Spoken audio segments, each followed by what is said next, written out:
One moment, Ava Whitmore was 30,000 feet above the Pacific, reviewing a merger that would reshape 3 continents. The next, the plane was falling. Not the turbulence kind of falling, but the final kind, where overhead bins burst open and strangers grab strangers, and the sound the fuselage makes is something no human being should ever have to hear. Logan Mercer had survived 2 wars and 1 marriage that destroyed him slowly from the inside. He thought he knew what it felt like to lose everything. He had no idea. If you've ever felt like life stripped everything from you at once, stay with me until the end. Drop a like and comment the city you're watching from. I want to see how far this story travels. The first thing Logan noticed when consciousness came back was how quiet it was. Not peaceful quiet. Not the stillness of early morning when Sophie was still asleep and the apartment smelled like yesterday's coffee. This was the wrong kind of quiet. The kind that follows something catastrophic. The kind that says everything you knew about the world just ended and the world hasn't bothered to replace it with anything yet. He was face down in shallow water, sand pressing against his cheek, waves running in lazy sheets across his back like they were indifferent to whether he was alive or dead. His ears were ringing so hard he could feel it behind his eyes. His left shoulder burned in a way that told him something had torn, not broken, but close. He'd had enough injuries in enough places to know the difference. He pushed himself up. The beach stretched in both directions, curved and pale, edged by a tree line so dense it looked almost black from the outside. Behind him, the ocean. In the distance, maybe 400 meters out, pieces of the aircraft were still visible, scattered across the surface. A section of wing, seat cushions floating bright against the dark water, something that might have been luggage, already sinking. The fuselage had gone under, or broken apart, or both. Whatever was left of Flight 147 from Honolulu wasn't going to be giving anything back. Logan sat in the wet sand and breathed. He ran a mental inventory the way the Army had trained him to, a habit he could no more turn off than he could turn off breathing. Right arm functional, left shoulder torn, maybe rotator cuff, manageable for now. Head, impact, probable mild concussion, monitor. Ribs, bruised, not broken. Legs, intact. Feet, 1 shoe missing. His watch was still on his wrist, face cracked but still ticking. 3:47 p.m. He remembered the timeline. They'd left Honolulu at 1:20 p.m., headed for Sydney. He'd been maybe 90 minutes into it, dozing in a middle seat in economy because business class had been sold out halfway through a plastic-wrapped turkey sandwich he'd barely touched. When the turbulence began. Not unusual turbulence. Not the polite shaking that made passengers grip armrests and exchange nervous smiles. This was something structural, like the plane had hit a wall no one could see. He remembered the overhead panel blowing out, a woman screaming something in Japanese, the oxygen masks dropping in their little choreographed fall, then nothing for a while. Then this. He stood, shading his eyes against the angle of the afternoon sun. He was alone on the beach, at least visibly alone. The tree line was 30 meters back. The beach curved north and south, maybe 200 meters of visible coastline before it bent away in each direction. No structures, no lights, no sign of anything human other than him and whatever wreckage the ocean had spat out. He was moving before he'd fully decided to move, down the beach toward the waterline, wading in up to his knees, scanning the surface for anything. For anyone. He found the flotation seat cushion first, the kind the flight attendants always pointed to during the safety demonstration that no one ever paid attention to. He grabbed it anyway. Then a carry-on bag, miraculously intact, buckle still fastened. He didn't know whose it was. He tossed it above the tide line. Further out, something caught his eye. Movement, not debris. Someone in the water. He went in without thinking. The Pacific was cold in a way that hit his chest like a fist, but he was already swimming before his body had time to fully register the temperature. He'd been a strong swimmer his whole life, had done open water training with his unit in conditions worse than this, and the shoulder was screaming at him, but it wasn't going to stop him. 40 meters. 30. He could see them now. A woman, dark hair matted to her face, treading water with one arm and clutching something with the other. Clutching it with the desperation of someone who has realized that the thing they're holding is the only thing between them and the bottom of the ocean. "I've got you," he said when he was close enough. "Let go of whatever that is and don't touch me." Her voice was sharp despite everything, despite the fact that she was clearly exhausted and maybe injured and the waves were working against her. "Lady, I'm trying to—" "I heard you. I said don't touch me." She turned her head and he saw her face for the first time. Pale, dark eyes that were more furious than frightened, though the fear was there too, underneath it, trying to break through. There was blood on her forehead from something, a cut above her left eyebrow, not deep but dramatic. She was holding a laptop bag, the waterproof kind. "That bag is going to drag you under," he said. "It has everything. It has nothing worth drowning for. Let it go." She stared at him. He could see the calculation happening in real time, weighing what she was holding, weighing the wave that was coming, weighing whether she trusted this stranger from nowhere who had appeared in the middle of the Pacific telling her what to do. She let go of the bag. He got her to the beach. It wasn't graceful. She wasn't cooperative in the way drowning people were supposed to be cooperative. She kept trying to swim herself, kept changing direction, kept grabbing at things in the water.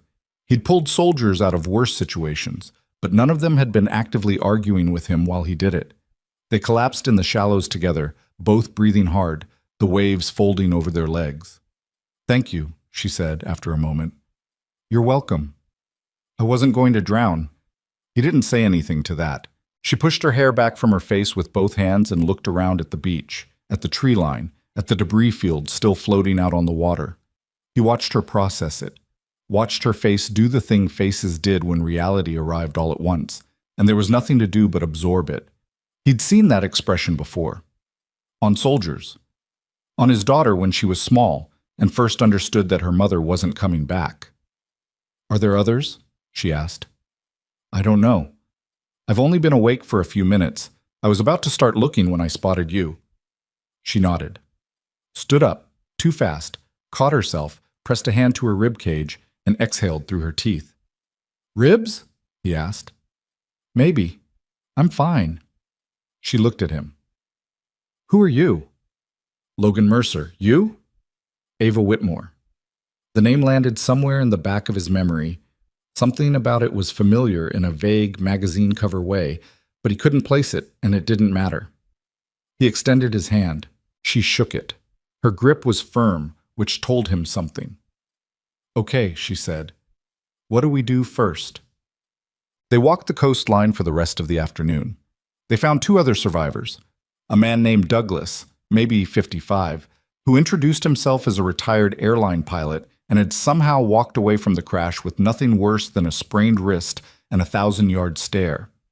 And a young woman named Priya, mid-20s, a graduate student who had been asleep with noise-canceling headphones on when the plane went down and woke up in the ocean with a fractured collarbone that she was already pretending didn't exist. By sunset, the four of them had gathered on the beach with what they had. The carry-on bag Logan had retrieved turned out to belong to a passenger who hadn't made it. Hiking clothes, a portable charger that was already dead, 2 protein bars, sunscreen, a pocket knife. From the waterline they'd collected, a section of seat with a life vest still tucked beneath it, a plastic water bottle, a first aid kit from somewhere in the galley that had washed in still mostly sealed. Ava had salvaged her own bag before it sank. She'd gone back in for it after they'd gotten to shore, while Logan was still scanning the horizon for survivors, and she hadn't mentioned it until she unzipped it and laid out the contents. A laptop with a cracked screen she couldn't power on, 2 silk blouses, ruined, a leather planner, a phone with no signal, a compact umbrella, a collapsible travel pillow that Douglas immediately declared the single most valuable item they had recovered. "I went back in for a laptop," she said, half to herself, looking at the useless machine. "The bag has straps," Logan said. "We can use those." She looked at him. "You're already thinking about repurposing everything, aren't you?" She wasn't, yet. She was still in the mode of looking at things for what they were, rather than what they could become. He recognized the mode. He'd been there himself, years ago, the first time he'd been deployed somewhere that stopped making sense, and the rules he'd grown up with stopped applying. Douglas built the fire that first night. He'd camped his whole life, had family in Montana, knew how to coax a flame from damp wood with patience and angle. They sat around it in a rough circle, not talking much, watching the flames and listening to the ocean. The island, they'd established it was an island based on the visible coastline and the lack of any man-made light in any direction, was somewhere in the South Pacific, trajectory-wise, but beyond that they had nothing. No precise coordinates, no communication, no way to know if anyone was looking for them or where they were looking. Planes go missing, Douglas said. It wasn't pessimistic, it was just the professional observation of someone who'd spent 30 years in aviation. We were over a sparsely tracked corridor, but there will be a search. How long? Ava asked. To begin? Immediately. To reach us? He shrugged. Depends entirely on how much debris was spotted, what trajectory the algorithm gives them, whether any satellites caught anything before the storm hit. What storm? Priya asked. Douglas pointed at the horizon, where the sky was doing something complicated, churning in a way that the sunset couldn't entirely explain. The one that brought us down, I'd guess. And the one coming. Nobody slept much that first night. Priya had taken 2 aspirin from the first aid kit and was quiet in a way that suggested she was managing pain privately rather than sharing it.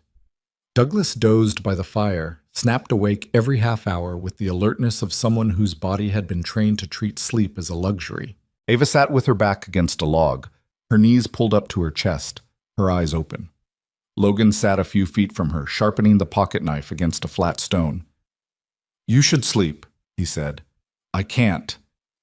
Then rest, close your eyes. Doesn't matter if you sleep. She looked at him. Do you always tell people what to do? I tell people what's practical. Those are different things. Are they?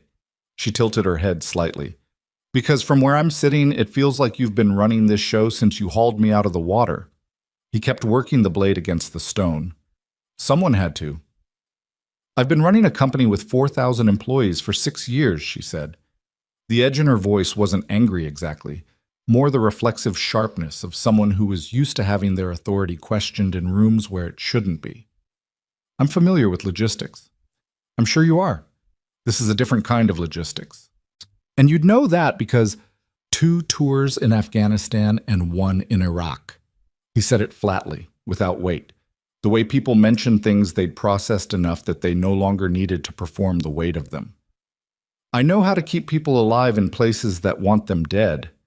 She was quiet for a moment. The fire crackled. A nightbird somewhere in the canopy made a sound he didn't recognize.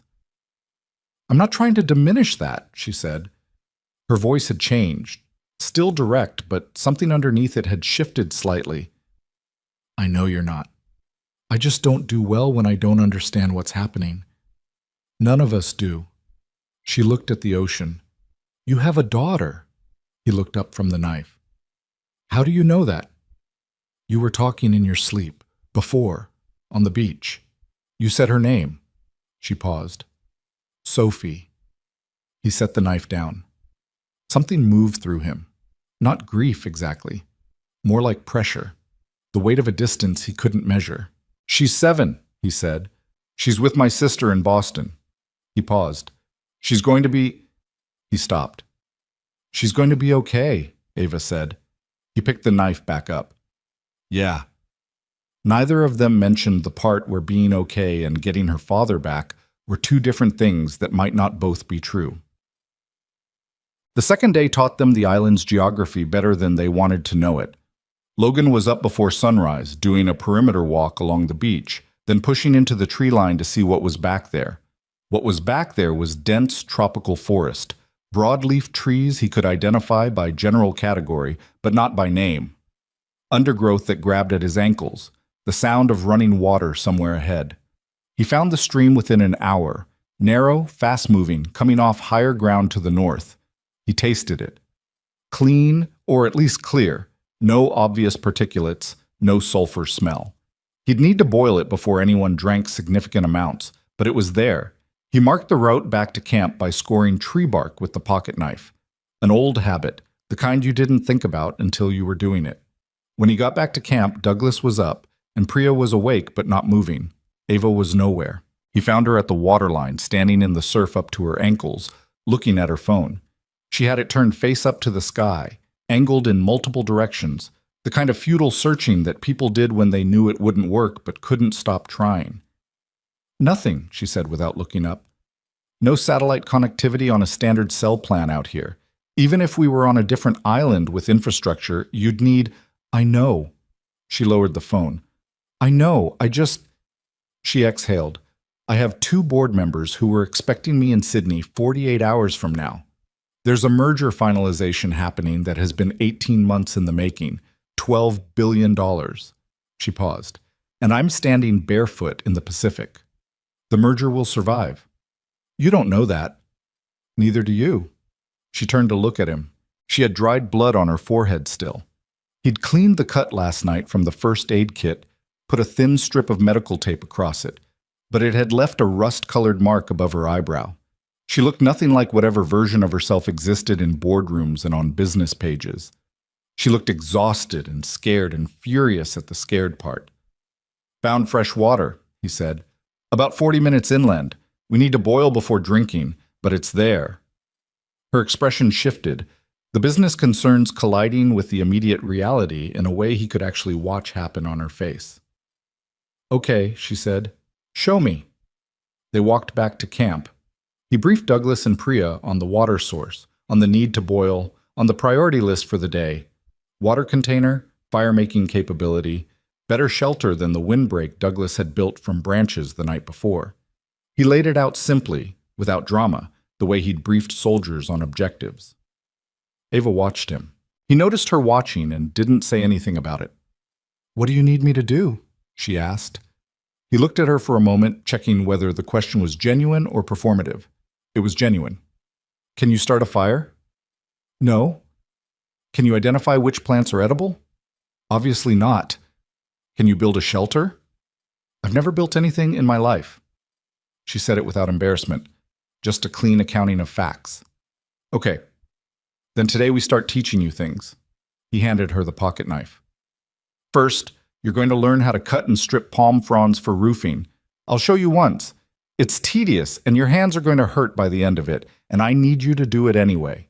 She looked at the knife, then at him. Fine, she said. Popped it. The third day was when the tension between them first reached the surface. It had been building. The way tension always builds between people who have been forced together without choosing it, who have different instincts and different ways of calculating risk and different thresholds for what okay means. The proximate cause was the shelter decision. Logan wanted to move the camp back from the beach into the tree line where the canopy could provide cover from both rain and potential rough weather. Douglas agreed. Ava did not. If we're in the trees, a rescue plane can't see us, she said. If we're on the beach in a storm, we'll be underwater, he said. You don't know a storm is coming. Douglas speculated. He's not a meteorologist. He's a pilot with 30 years of experience reading weather patterns, which is more than either of us has. She crossed her arms. We should stay visible. That's the priority. Getting found. Everything else is secondary. Survival is not secondary to anything. He kept his voice level. You can't be found if you're dead. I'm not going to be— You don't know that. He said it more sharply than he intended, not because he was angry with her exactly, because he was thinking about Sophie, about a 7-year-old girl in Boston who was going to be told that her father's plane went down. And what happened after that depended on whether Logan made the right calls on this island or let himself be talked into the wrong ones. You don't know what this island does in a serious storm. I don't either. What I know is that open beach during heavy weather is exposed, and exposed is dangerous, and I'm not interested in taking that risk. She was quiet for a moment. The muscle in her jaw was tight. You could compromise, she said. Move inland, but stay close enough to the tree line that we can get to the beach fast if we see or hear a plane. He looked at her. He looked at the beach, then at the trees. 30 meters in, he said. We clear sight lines, maintain a signal fire on the beach at all times. Fine. Fine. Douglas, who had been watching this exchange with the studied neutrality of someone who had decided not to pick sides, let out a long breath. I'll start on the signal fire. What Logan hadn't expected, what he was entirely unprepared for, was how fast she learned. Not in a smooth way, not in a this comes naturally way. She made mistakes constantly, and got frustrated and occasionally said things under her breath that he pretended not to hear. She stabbed herself with the palm frond strip on day 3 and didn't mention it until he noticed her wrapping her finger with a strip of her ruined silk blouse. But she applied herself with a focus that was, he didn't have a better word for it, relentless. When he showed her how to start a fire using friction and dried bark, she failed 37 times over the course of one afternoon. He counted. By the 38th attempt, she got an ember. She didn't celebrate. She just bent over it carefully and fed it exactly the way he'd shown her. And when the small flame caught, she sat back on her heels and said very quietly, "Okay." That was it. Just, okay. He found that harder to look away from than he expected. She was learning to catch fish, badly, still, with a spear he'd made from a hardwood branch, but she was learning, when she asked him about his wife. "I didn't say anything about a wife," he said, wading alongside her in the shallows, watching her form. "Sophie's mother. You said was when Douglas asked." He was quiet for a moment. The fish they'd been tracking, a decent-sized grouper working along the reef edge, slid away into deeper water. She watched it go with visible annoyance. "She died 4 years ago," he said. "Cervical cancer, fast, once it started." Ava lowered the spear. She looked at him directly, not with pity, which he would have disliked, but with something more careful than that. "Sophie was 3, she said. "Almost 4. "And you've been raising her alone since?" "With my sister's help. She lives 2 blocks away." Ava nodded, looked back at the water. "I'm sorry." "Thank you. What is she like?" "Sophie." The question surprised him. The specificity of it, the genuine curiosity underneath. People usually asked about Sophie in general terms. "How is she doing? Is she adjusting okay?" Ava asked what she liked, like she actually wanted to know the answer. "Drawing," he said. "She draws constantly. Animals, mostly. Realistic ones, with actual anatomy. Her kindergarten teacher called me in to ask if it was normal, and I had to admit I had no idea." He paused. "She likes the Red Sox. She likes terrible puns. She can't eat anything with cilantro in it, or she makes this face," he demonstrated, "like she's been personally betrayed." Ava laughed. It was the first real laugh he'd heard from her. Short, surprised out of her, like she hadn't expected to produce it. It changed her face completely. "She sounds like a real person," Ava said. 7-year-olds are extremely real people, more than most adults." She smiled, not the performance smile she'd given early on, when they were first navigating around each other's edges. This was smaller and quieter and something closer to honest. "No one asked me things like that," she said after a moment. "Like what?" "Real things. What someone likes. Who they are outside the context of their work." She shifted her weight in the water, watching the reef. "People know I run Whitmore Capital. That's the whole conversation usually. What I'm doing with the company, what my plans are, what position I've taken on something in the financial press." She paused. "Nobody asks what I like." He looked at her sideways. "So what do you like?" She thought about it. Actually thought about it, like the question required more excavation than she expected. "Maps," she finally said. "Old ones. I have a collection, first editions mostly, from the age of exploration. There's one from 1587 that shows the California coast as an island." She shook her head slightly. "They just drew what they understood at the time and called it true. There's something I've always found, I don't know, honest about that." "That's the last thing I would have guessed," he said. "Good." She raised the spear again, watching the water. "I'm tired of being guessed. Pick." By the end of the first week, they had a working camp. Shelter. A lean-to structure reinforced with salvaged aircraft material that could sleep all 4 of them, elevated slightly off the ground, on a platform Logan had lashed together from green timber. Not comfortable. Functional. Water. A collection system feeding into a section of aircraft fuselage skin that Douglas had retrieved from the waterline, but flat, watertight enough, that they boiled over the fire and stored in the plastic bottle and the remaining containers from the first aid kit. Food, fish primarily. Logan had gotten a decent system going. Spearfishing in the reef shallows, supplemented by some edible crabs Douglas had identified, a coconut palm that produced at irregular intervals, and a plant at the forest edge that Logan and Ava had systematically tested in small quantities before committing to eating. Signal: a fire on the beach, maintained through rotation. Priya had taken on primary fire duty once her collarbone had settled into something manageable.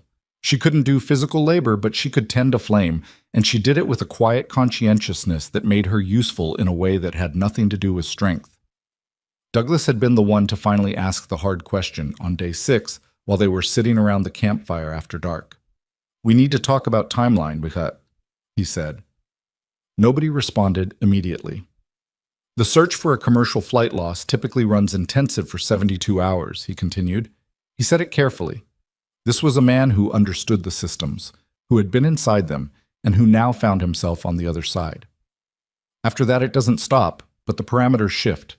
They're no longer looking for survivors. They're looking for the flight data recorder, for wreckage, for... He stopped. "For remains," Ava said quietly. "Yes."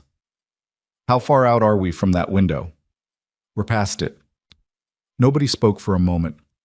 "So they're not looking for survivors anymore," Priya said. "Not actively. But planes continue to search. Ships report in. If our signal fire is spotted..." "Then how long could we actually be here?" Ava asked. Her voice was steady. He respected that about her. She wanted the real answer, not the softened one. Douglas was quiet. "Could be weeks," Logan said. "Could be longer." Ava nodded once, slowly. He watched her absorb it the way he'd watched her absorb the fire-starting failure, the fish-catching failures, the relentlessness of the heat and the insects, and the way the nights on the island had a weight to them that was entirely different from the nights of her previous life. She absorbed it. She didn't collapse under it. "Okay," she said, and then she asked what needed doing next. What Logan thought about, late at night when sleep wouldn't come, was Sophie's face. Not the afraid version, not the version from the airport 3 years ago, when he'd been deploying for the last time and she'd understood enough by then to cry at the gate, gripping his jacket with both fists while he tried to tell her he was definitely coming back, which was the kind of thing you said because you had to, because the alternative, standing in an airport departure hall and telling your 4-year-old the honest truth about risk, was something no parent could actually do. He thought about the ordinary version. Sophie at breakfast, systematically eating the crust off her toast first before touching the interior, a habit she'd developed for reasons she'd never adequately explained. Sophie in the park, on her stomach in the grass, drawing something from life with the small notebook she kept in her jacket pocket everywhere she went. Sophie at the kitchen table doing homework, asking him questions about history with a precision that made him feel alternately brilliant and entirely inadequate. He'd promised her he was coming home. He'd promised her before he got on the plane in Honolulu, calling from the airport gate, her voice bright and a little distracted because she'd been in the middle of drawing. "I love you, Dad. Come home fast." "I will, baby. Count on it."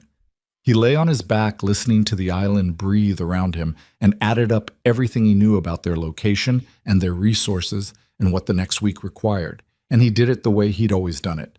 Not to feel ready, because readiness was a myth, but because the alternative to planning was panic, and panic was the only thing out here that could actually kill them faster than the island could. He was going home. Whatever it took. Across the shelter, Ava was awake too. He could tell by her breathing pattern, by the small movements she made, rolling the leather planner she'd salvaged between her hands without opening it. A nervous habit she probably didn't know she had. He didn't say anything, but he noted it. The way a person notes something they'll think about later when they have time, when the situation permits the luxury of thinking about anything other than staying alive. On day 9, the fishing changed, not the catching. That was getting better, incrementally, with practice and patience. What changed was who was in the water. Priya's collarbone had improved to the point where she could manage camp. Douglas had taken on responsibility for the signal fire, maintaining it through the heat of the day when visibility was best. That left Logan and Ava in the shallows together every morning, working the reef edge, developing the rhythm of people who have spent enough time in close quarters that they've stopped performing ease and started actually having it. She was getting better, not good yet, but better in the specific way that came from stubbornness rather than talent. The way someone gets better at a thing they're not naturally suited for by simply refusing to stop trying until the thing submits. "You're holding your breath too early," he said, watching her track a fish along the bottom. "I'm concentrating." "You're tensing up. Fish feel water displacement. You're warning them." "How do fish feel?" "Lateral line system, sensory organ along the flank, reads vibrations in the water." He moved up beside her, adjusted the angle of the spear in her hands without asking. She let him. Less grip, more stillness. Stillness and holding a spear aren't compatible. They are when you practice enough. She exhaled. He could see her consciously releasing the tension from her shoulders, jaw, hands. There was something in watching someone learn to be still, who had spent their whole life in motion. It was a kind of undressing, almost. Not physical, the other kind. The fish came back. She waited. He held his breath without realizing it. She threw. She missed, but close, very close. The fish bolted, and she looked at where the spear had struck the sand, 2 inches from where it had been. 2 inches? She said. Last week it was 2 feet. She turned to look at him. She was close. The water brought them close, working the same reef edge. And for a moment he registered that in a way he immediately set aside. "Don't do the encouraging teacher thing," she said. "It's patronizing." "I'm stating a fact." "You're stating it in an encouraging tone." "You want me to tell you it was bad?" "I want you to tell me what I actually did wrong." He looked at her for a moment, then, "Wrist angle. You rotated on release, which sent it wide. You knew where the fish was. Your read was right. Your follow-through cost you." She nodded. "Okay." She waded over to retrieve the spear. "Show me the wrist again." He showed her. She practiced the motion without a target 10 times while he watched. "Again," he said. "Again." He was 32 years old and had not been this close to another person, in the sense that mattered, in 4 years. He was aware of that. He was aware of what awareness meant. He was also aware that they were stranded on an island in the South Pacific with no certainty about when or whether help was coming, and that anything that complicated the dynamic between the 4 of them was a risk he couldn't afford and wouldn't take. He stepped back, created appropriate distance. "Better," he said. She looked at him. He couldn't read her expression. "Let's try again," she said. That afternoon, they found the plane, or part of it, the tail section, large enough to walk through, lodged in the shallows on the island's south shore, half submerged and listing hard to port. The fuselage was crumpled badly, but intact in stretches. Logan had been circling the island systematically, day by day, and today's sector had brought him to the South Beach where the current had different behavior, and there it was. He brought Ava because she was with him when he found the access point. Douglas and Priya they radioed. They'd fashioned a crude signaling system with mirrors, and had established a 3-whistle return code. Inside the tail section, partially submerged, they found the galley's storage. 3 sealed water bottles, 7 vacuum-sealed meal packs that the pressure hadn't compromised, a full medical kit, significantly better than what they'd already had, blankets in sealed plastic, and, wedged behind a structural support and still attached to its harness, the emergency radio kit that every commercial aircraft carried, but which the flight crew had apparently never deployed before the crash. Ava picked it up, turned it over in her hands. "Does this work?" she asked. He took it from her and examined it. The casing was cracked on one side, but the seals had held. He opened it, checked the power cell. Half charge or less. He pressed the activation button. Static. Then a signal tone. It was working. Ava made a sound. Just a breath, really, compressed and released. He looked up from the radio, and she was standing in 2 feet of water in the half-dark of the tilted fuselage, both hands pressed against her mouth, and her eyes were doing something that he understood immediately. Not crying. The opposite of crying, almost. All that feeling happening below the surface, finding no exit. He let her have the moment. "How far does it reach?" she asked, when she'd found her voice. "Depends on charge. Could be 50 miles. Could be 200. He turned the radio over again. "We have to be careful. Half a charge means 1 transmission, maybe 2. We use it wrong, at the wrong time, no one in range, and we've wasted our window. She nodded. Practical again. Back in the mode he'd come to recognize as her armor. When do we use it? She asked. Tomorrow morning, 6 a.m., maritime distress frequency. Best chance of a vessel in range during early patrol hours. He looked at her. And Ava, I know. She looked at the radio. If it doesn't work, we don't fall apart. If it doesn't work, he said carefully, we still have everything we had this morning. The water, the food, the camp, the signal fire. He paused. We're not dying on this island. She looked at him for a long moment. Something in the tilt of her jaw, the set of her eyes. Not gratitude exactly. Something more complicated than that. No, she said. We're not. Outside, through the cracked hull, the Pacific moved against the island in its endless patient way.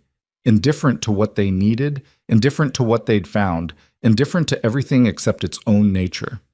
They stood there for a moment longer in the dimness of the broken tail section, holding between them the small weight of a device that might mean rescue, and the complicated, growing, entirely inconvenient weight of everything else. End of part 1.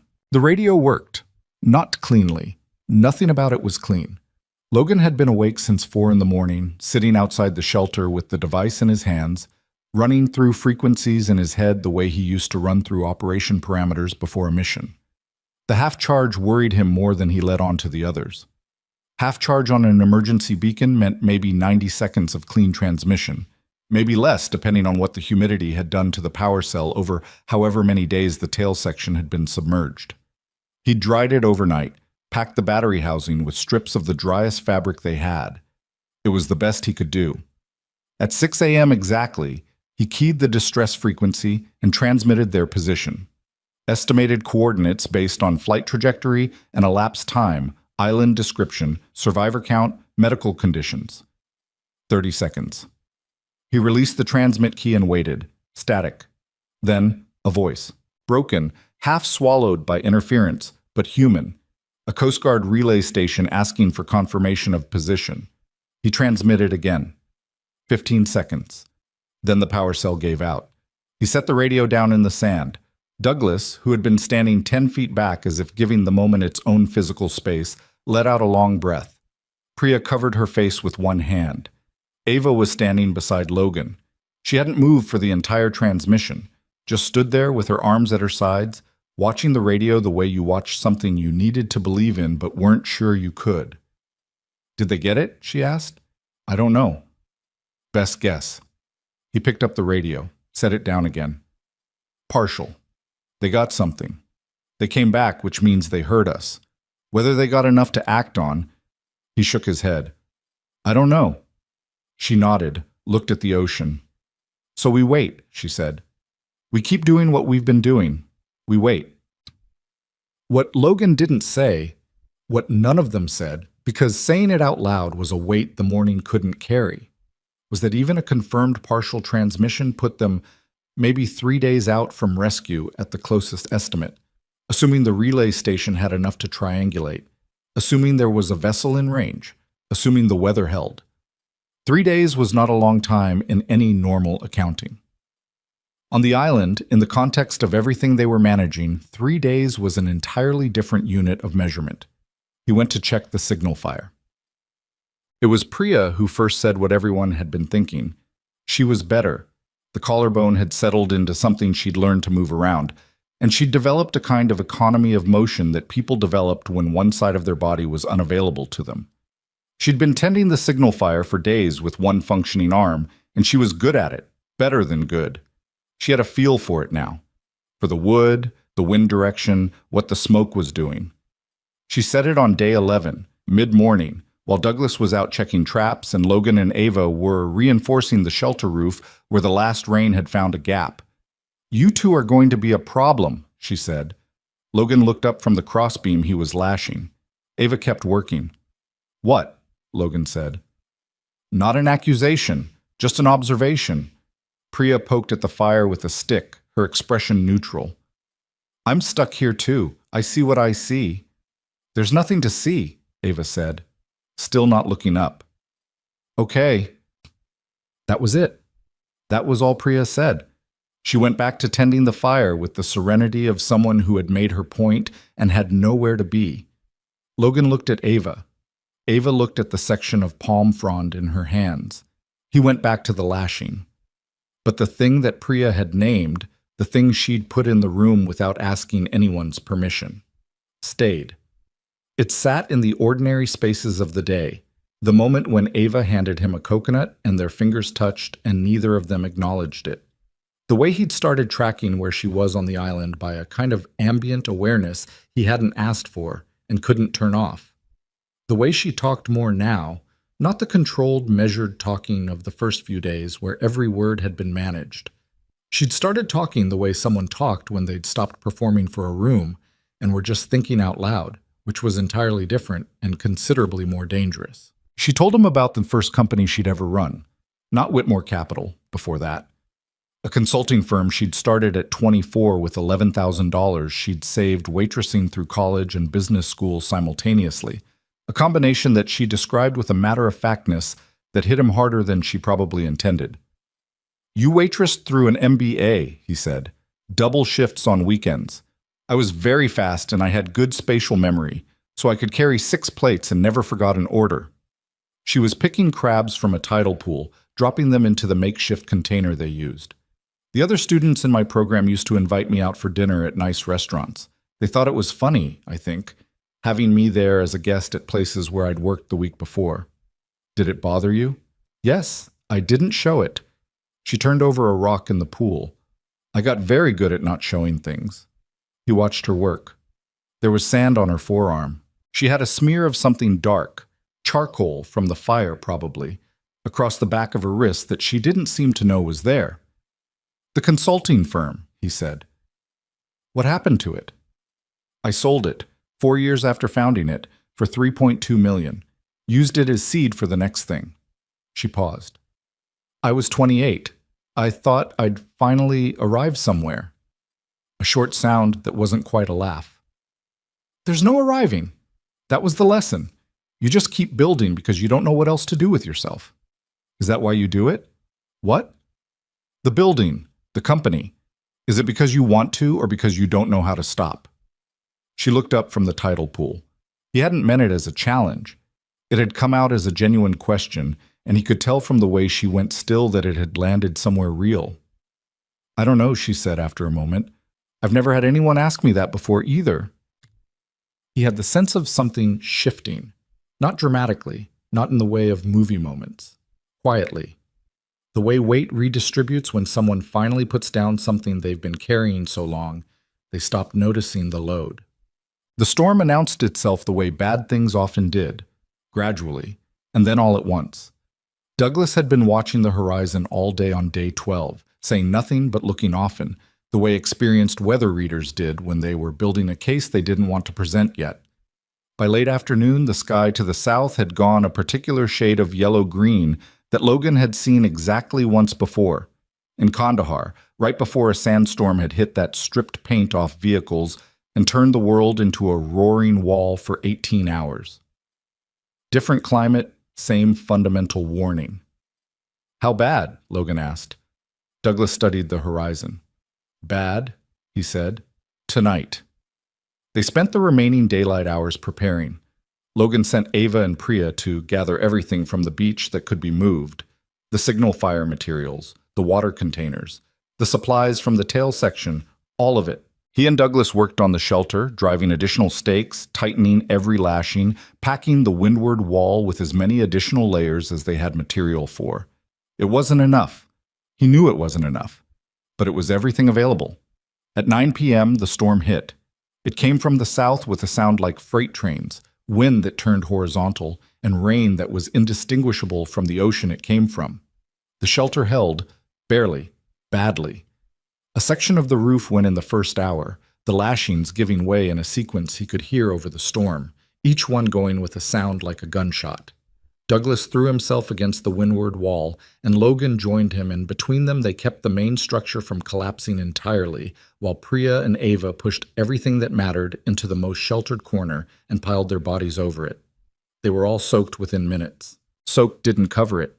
They were saturated, The kind of wet that reached the core temperature and started working on it, and Logan was running the math on hypothermia risk in the back of his mind while he was holding the wall, and it wasn't comfortable math.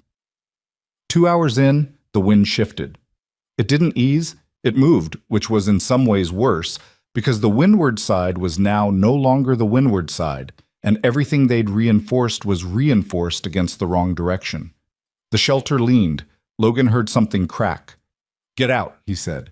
"Now, get away from the structure." They moved. Fast. No discussion.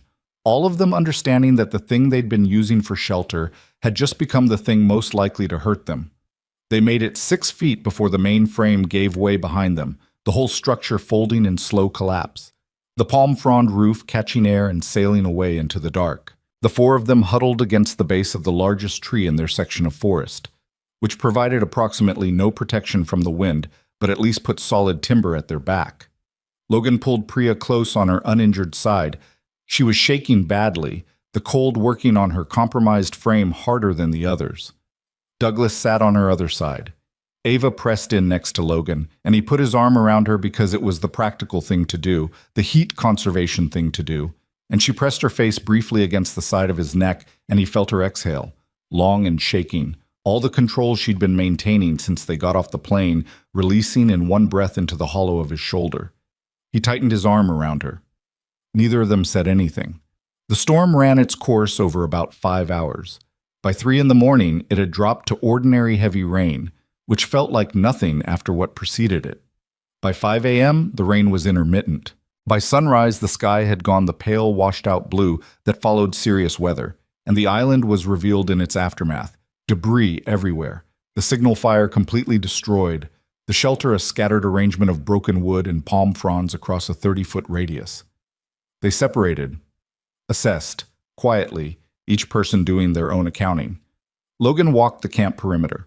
Douglas checked the water containers. Priya sat with her back against a tree and breathed carefully, testing something. Ava stood in the middle of the destroyed camp and looked at it. He went to stand beside her. "The supplies?" she asked. "The corner held, most of it's okay. The signal fire. We rebuild it. It's the first thing." She nodded. She looked not broken. He was clear about that. She wasn't broken. But she looked like someone who had been running on reserves for 11 days and had just been asked to make the reserves last longer and was doing the internal arithmetic on whether she could. "What do you need?" he asked. She looked at him. Something in her face that was very tired and very present at the same time. "Tell me the worst of it," she said. "All of it," he told her. "Shelter gone, rebuild time 2 days minimum, signal fire destroyed, can rebuild in hours. Water containers intact, food supply intact, medical kit intact. Priya, concerning, we'll need to monitor. Douglas, fine. Himself, left shoulder, degrading, managing. The island, unchanged, indifferent, still providing what it had been providing. She listened to all of it. When he finished, she was quiet for a moment. "Okay," she said. "Where do we start?" They rebuilt. It took 2 full days, and it was harder than the first time. They were tired in a way that had settled into the bones, and the materials were wet, and the ground was soft, and everything was more difficult than it had looked in the theoretical planning stage. But they rebuilt. Logan directed. Ava and Douglas worked.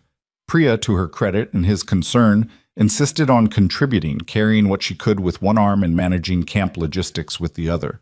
The signal fire was back up by midday of the first rebuilding day. The shelter took until the evening of the second. It was different from the first shelter. Lower, wider, better anchored, learning from what had failed, more modest in its ambitions. Ava had suggested the lower profile unprompted, and he'd looked at her and said, "Yeah, that's right." And she had filed that away somewhere in the way she filed everything, adding it to the running account of things she was learning about physical reality that no amount of business acumen had ever prepared her for. They were eating. The meal packs from the tail section, which they'd been rationing against the possibility of a long stay, when she said, "Tell me about building things." He looked up. "Your work," she said. "Before. You were in construction, you said." "Renovation, mostly. Older buildings. I worked for a company in Boston for 3 years after I got out, and then I started taking independent contracts. He turned his meal pack over in his hands. I like it when a thing that looks like it's finished turns out to be fixable. When you open up a wall and the structure's actually still good underneath, it's just the surface that's gone wrong. She looked at him. That's a very specific thing to like. It's a very specific job. No, I mean, she paused. The way you described it, it sounds like you're talking about something else. He considered that. Maybe, he said, people are easier to fix than buildings. I think it's the reverse. Then you've been working with the wrong people. She smiled at that. The small, real one. The one that came without warning. He'd started looking for it. That was new, and he noticed it was new, and he set it aside. Across the camp, Douglas had fallen asleep early for the first time since the crash. The exhaustion from the storm cleanup finally landing. Priya was dozing beside him. The fire burned low and quiet. I'm scared, Ava said. The words came out flat and factual, not performed. She wasn't telling him she was scared in the way people said it when they wanted comfort. She was reporting it, the way she reported everything, with the precision of someone who believed in accurate accounting. I know, he said. I don't do scared well. Nobody does. You seem like you do. He thought about that. I'm scared all the time, he said. I've just been scared in life-threatening situations enough times that I've gotten better at not letting it make my decisions. She looked at him in the low light. How do you do that? How do you separate the fear from the decision? You ask yourself one question. What is the next smallest thing I can actually do? He looked at the fire. Not the big picture. The next thing. Just that. Fear's about the big picture. The next thing is just a thing. She was quiet for a moment. I've been thinking about Sophie, she said. He looked at her. Whether she knows. Whether your sister has told her anything. She paused. I've been thinking about what it's like for a 7-year-old, waiting. He didn't answer because there wasn't an answer. The version of that he let himself think about in the daylight was the manageable version. Sophie being held by his sister, being fed, being distracted, being taken care of the way he knew his sister would take care of her. The nighttime version was different, and he did not allow it after dark. She's resilient, he said. She's more resilient than she should have to be. That's because of you. He looked at Ava. The way you talk about her, she said. The way you... She stopped and something passed over her face that was harder to read than her usual expressions. She knows she's loved by you. That's not a small thing. That makes people able to survive things. He held her gaze for a moment. She held it back. Were you? He asked.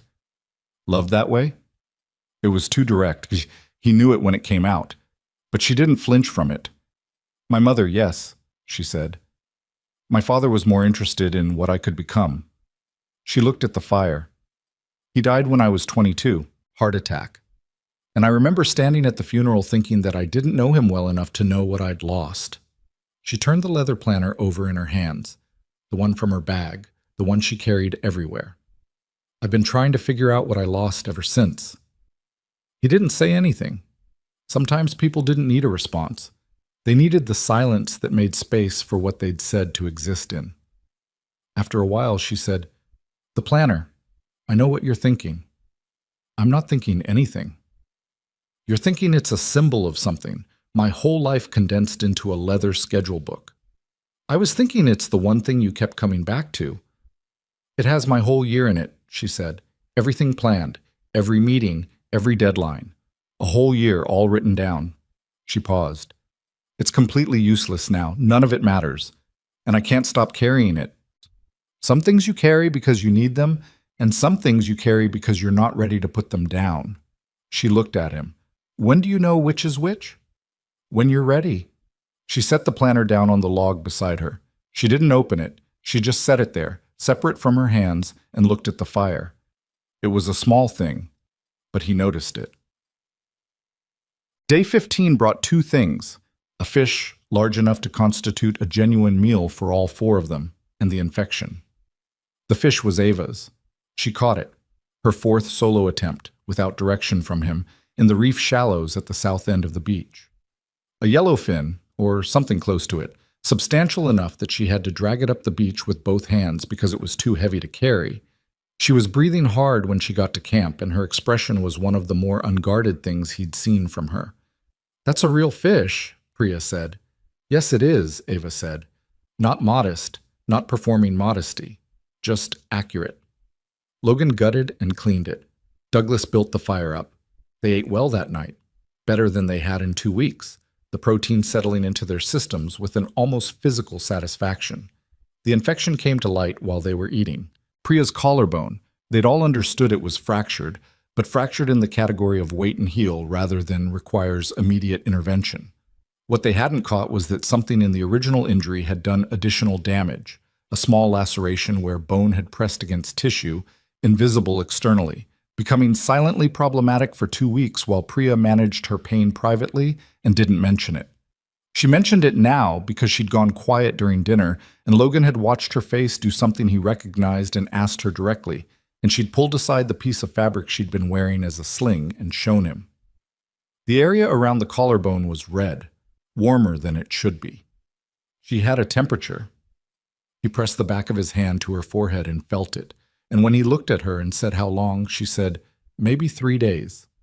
He kept his expression neutral. "Okay," he said.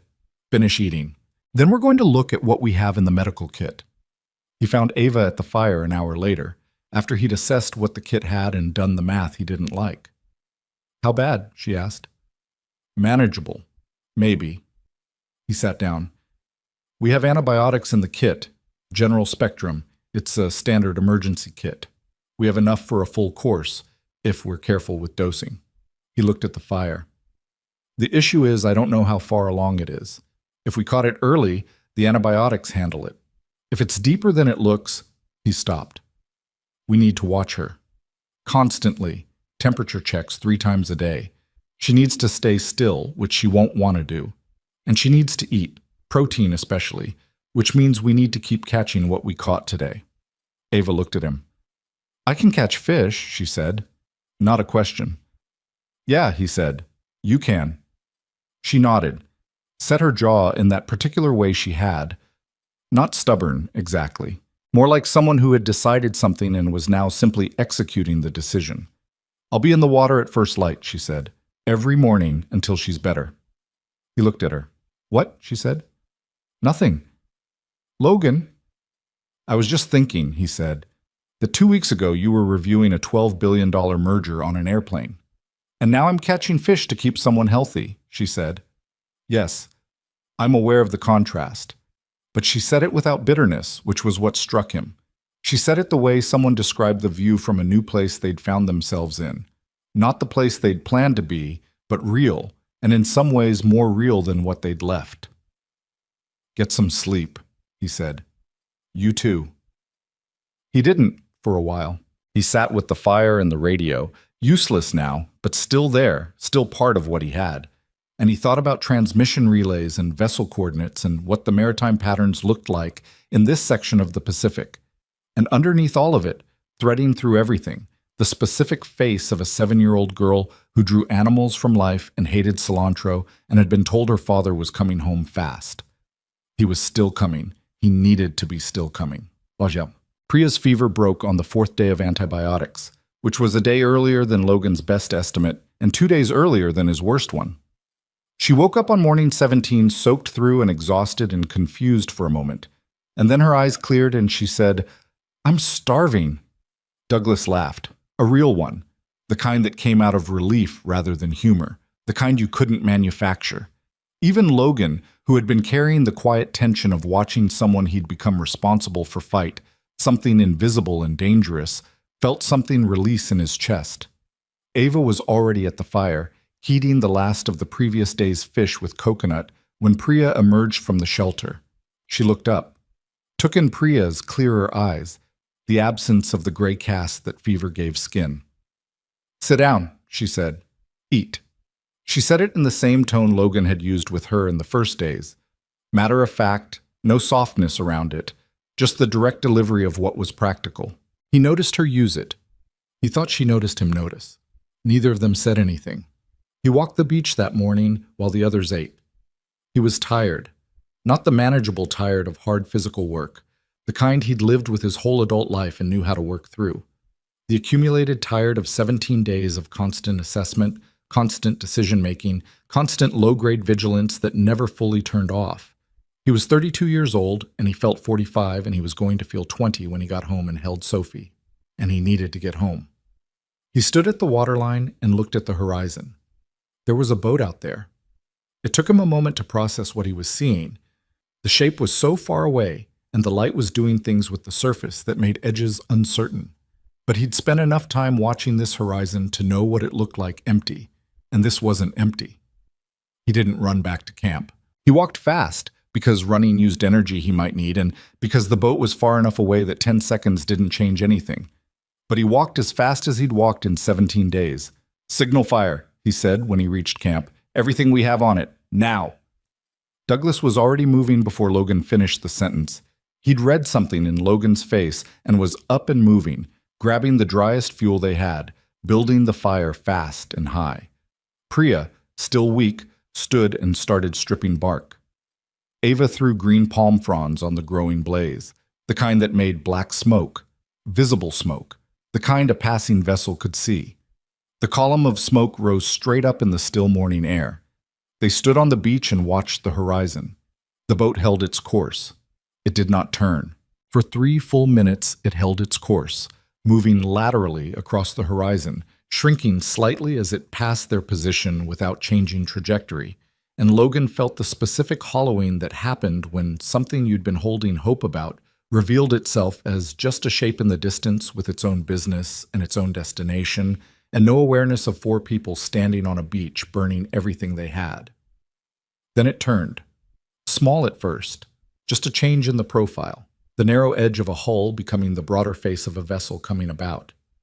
But it turned, definitely turned, heading toward them. Ava made a sound beside him, just his name, just Logan, said in a voice stripped entirely of the boardroom, the MBA, the controlled precision she'd spent years constructing, just the raw sound of someone who needed to say something out loud to make it real.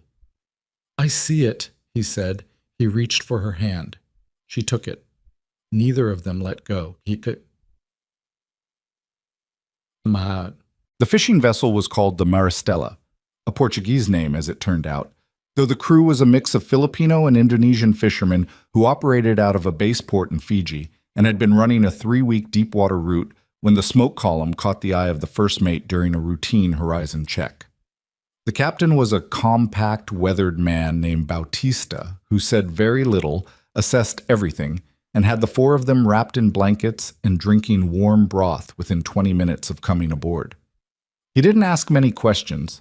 He'd been at sea for 30 years, and he recognized people who'd been through something by how they moved and how they didn't move, and he understood that what they needed first was not interrogation, but basic human warmth and the feeling of something solid beneath their feet that wasn't sand. Logan sat on the deck with his back against the hull and the blanket around his shoulders and the broth in his hands and did not trust any of it for a full 10 minutes. That was the thing nobody told you about rescue. The first response wasn't relief. It was suspicion. It was the body refusing to believe the threat was over because the body had been wrong about that before and had learned to take its time. Ava sat beside him, not touching. They'd let go of each other's hands when the crew came ashore in a small boat to collect them, and the distance between them on deck felt like the distance of people who'd been very close and were now recalibrating what that meant in a world with other people in it. Douglas was on the radio in the wheelhouse immediately, talking to the Coast Guard relay station, confirming survivor count and identities and medical conditions. Priya was below deck with one of the crew members who had basic medical training, getting her collarbone properly assessed for the first time since the crash. Logan drank his broth. "You're not saying anything," Ava said. "Neither are you." She looked at her hands, wrapped around her own cup, the blanket draped over her shoulders but already slightly askew because she'd never been good at staying still, even when she was exhausted. "I keep waiting for it to feel real," she said. "It takes a while." "How long?" He considered. "After my second deployment, I was on a transport home for 18 hours, and I didn't sleep the whole time. Not because I wasn't tired, because the part of my brain that manages threat assessment wouldn't stand down." He looked at the horizon. The horizon that had been the edge of their world for 17 days, now just a horizon. It takes as long as it takes. She was quiet for a moment. Sophie, she said. I know. Will they contact her, your family? Douglas is doing notifications. They'll reach my sister. He paused. She'll tell Sophie carefully. She's good at carefully. Ava nodded. She looked at the ocean. Their ocean. The one that had swallowed a plane and a version of both of them and given back something different. Do you think she knew? Some part of her? Kids know things, he said. They just don't have the language for the shape of what they know. He turned his cup in his hands. She's going to be angry with me for a while, after the relief. That's how she handles fear. She gets mad about it after. Sounds like someone I know, Ava said. He looked at her. She was already looking at him.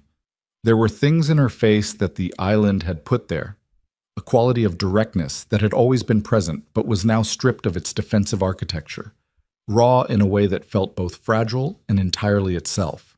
Her hair was salt damaged, and she had a healing cut above her eyebrow, and she'd lost weight they couldn't afford, and she was wrapped in a borrowed blanket on the deck of a fishing vessel, and she was, without question, the most genuinely present person he'd encountered in years. He looked away first. You should sleep, he said. Stop telling me to sleep. You need it. So do you, and you're not sleeping. I will. When? He didn't answer. She made a sound that was almost exasperated and shifted the blanket back around her shoulders and looked at the water, and neither of them moved for a long time. They reached Fiji 31 hours later. Those 31 hours were their own particular strange country. Too long to be a transition, too short to be an adjustment, filled with the competing urgencies of medical assessment and communication and the gradual disorienting process of remembering what the world contained. Hot food, a working shower below deck that Logan stood in for 20 minutes and felt nothing about except the water temperature. Cell service, intermittent, enough for messages to go out and come back. His sister's message came in 14 words. Logan. Oh, thank God. She's here with me. She's okay. Come home. He read it 3 times. Then he sat down on the edge of the narrow bunk in the small cabin they'd given him and breathed until the thing in his chest stopped being an emergency. He didn't see Ava until they were on deck again, approaching the harbor. She was at the rail, her phone in her hand, looking at it with an expression he hadn't seen from her before. Not overwhelmed exactly. More like someone reading a document in a language they thought they knew that turned out to have changed while they were away. How bad? He said. She looked up. The merger closed, she said. Without me. My COO executed the final authorization. She paused. Correctly, apparently. The terms are good. Is that a problem? It shouldn't be. She looked back at the phone. My board chair sent 17 messages. My assistant sent 42. There are 68 emails I'm apparently needed on immediately, and a press release that was issued about my survival that I had no input on, and a financial journalist who has been calling my publicist every 4 hours since news broke. That's a lot. That's Tuesday, she said. Not bitterly, just factually. That's what Tuesday usually looks like. He looked at the harbor ahead. The architecture of civilization materializing out of the sea, docks and buildings, and people going about ordinary business, indifferent to the fact that 4 people on this boat were arriving from somewhere else entirely. Is it what you want it to look like? He asked. She didn't answer. Not because she didn't have an answer. He could see her working on it, the way she worked on things, with that relentless internal precision. She just didn't have one yet that she trusted. I don't know, she finally said. It was, he'd learned, how she said the truest things, simply without dressing. Okay, he said. Is that all you're going to say? You didn't ask me for more than that. She looked at him.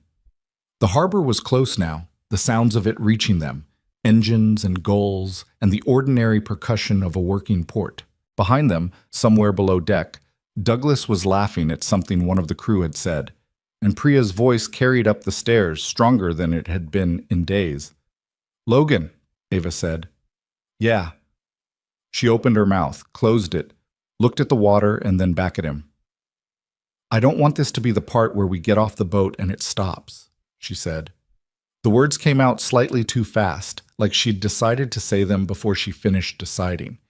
He held her gaze. "It doesn't have to be. We live in different cities. Boston and New York are 215 miles apart. I know exactly how far they are. Then you know it's manageable."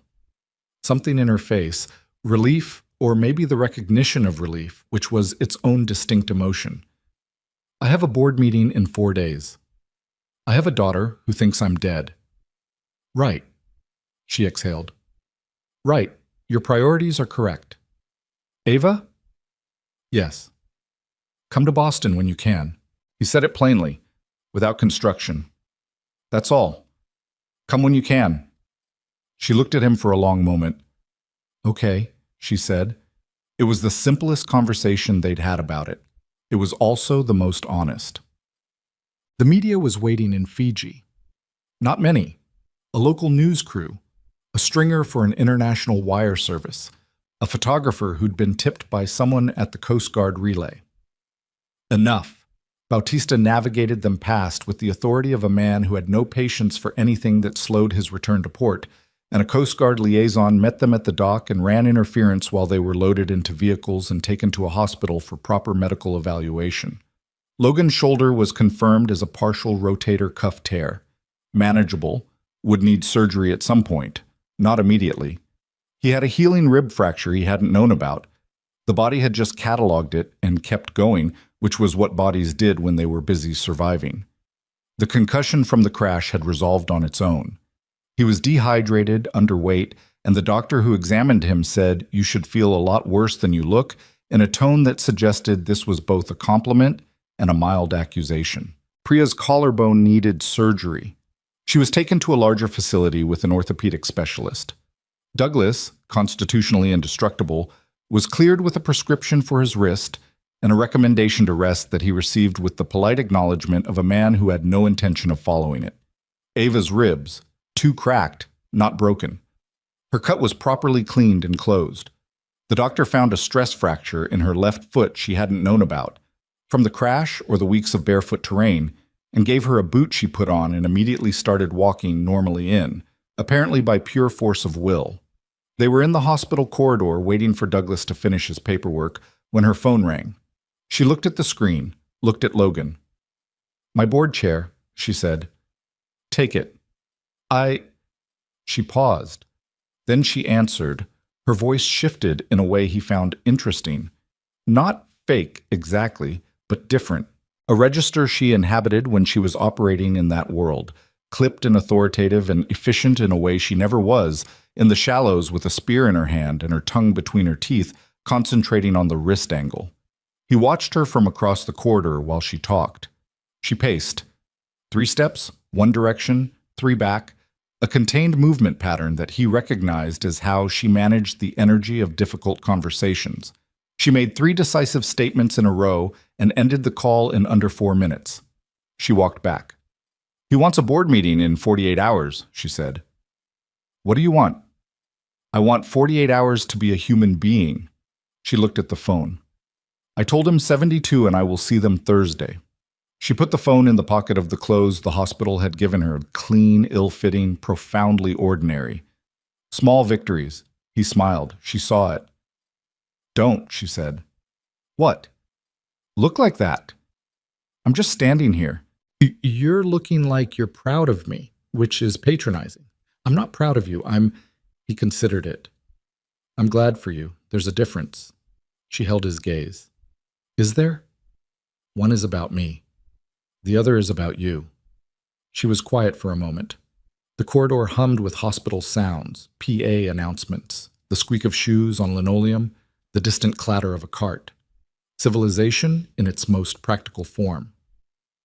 "I fly out tomorrow morning," she said. "New York, then I'm supposed to be in Sydney Thursday for the post-merger integration meeting." "That's fast." "It's always fast." She looked at the floor, then up. "You?" "First flight to Boston I can get." She nodded. "Logan," she said. "Yeah." She didn't say anything for a moment. just looked at him. The direct look, the one that had nothing behind it but itself. "Thank you," she said, "for pulling me out of the water, for the fire, for the fish instruction, for—" She stopped, gestured slightly, the gesture that meant the whole 17 days, the entire compressed country of what they'd been through. All of it. "You did the work," he said. "You kept us alive. You caught a yellowfin on day 15. Don't undercount yourself." She laughed. The real one, the surprised one, the one that changed her whole face. He committed it to the part of his memory where things he wanted to keep lived. "I'll come to Boston," she said. "I know you will." He called Sophie from the airport. His sister answered first. She'd been managing Sophie's access to the phone. He understood, controlling what the 7-year-old heard and when. Her voice when she picked up was the voice of someone who had been holding something very carefully for a very long time and was now being told they could put it down. "Logan," she said. "Hey, Claire." A sound that wasn't a word. Then, "Hold on, she's been asking every hour." The line went quiet for a moment.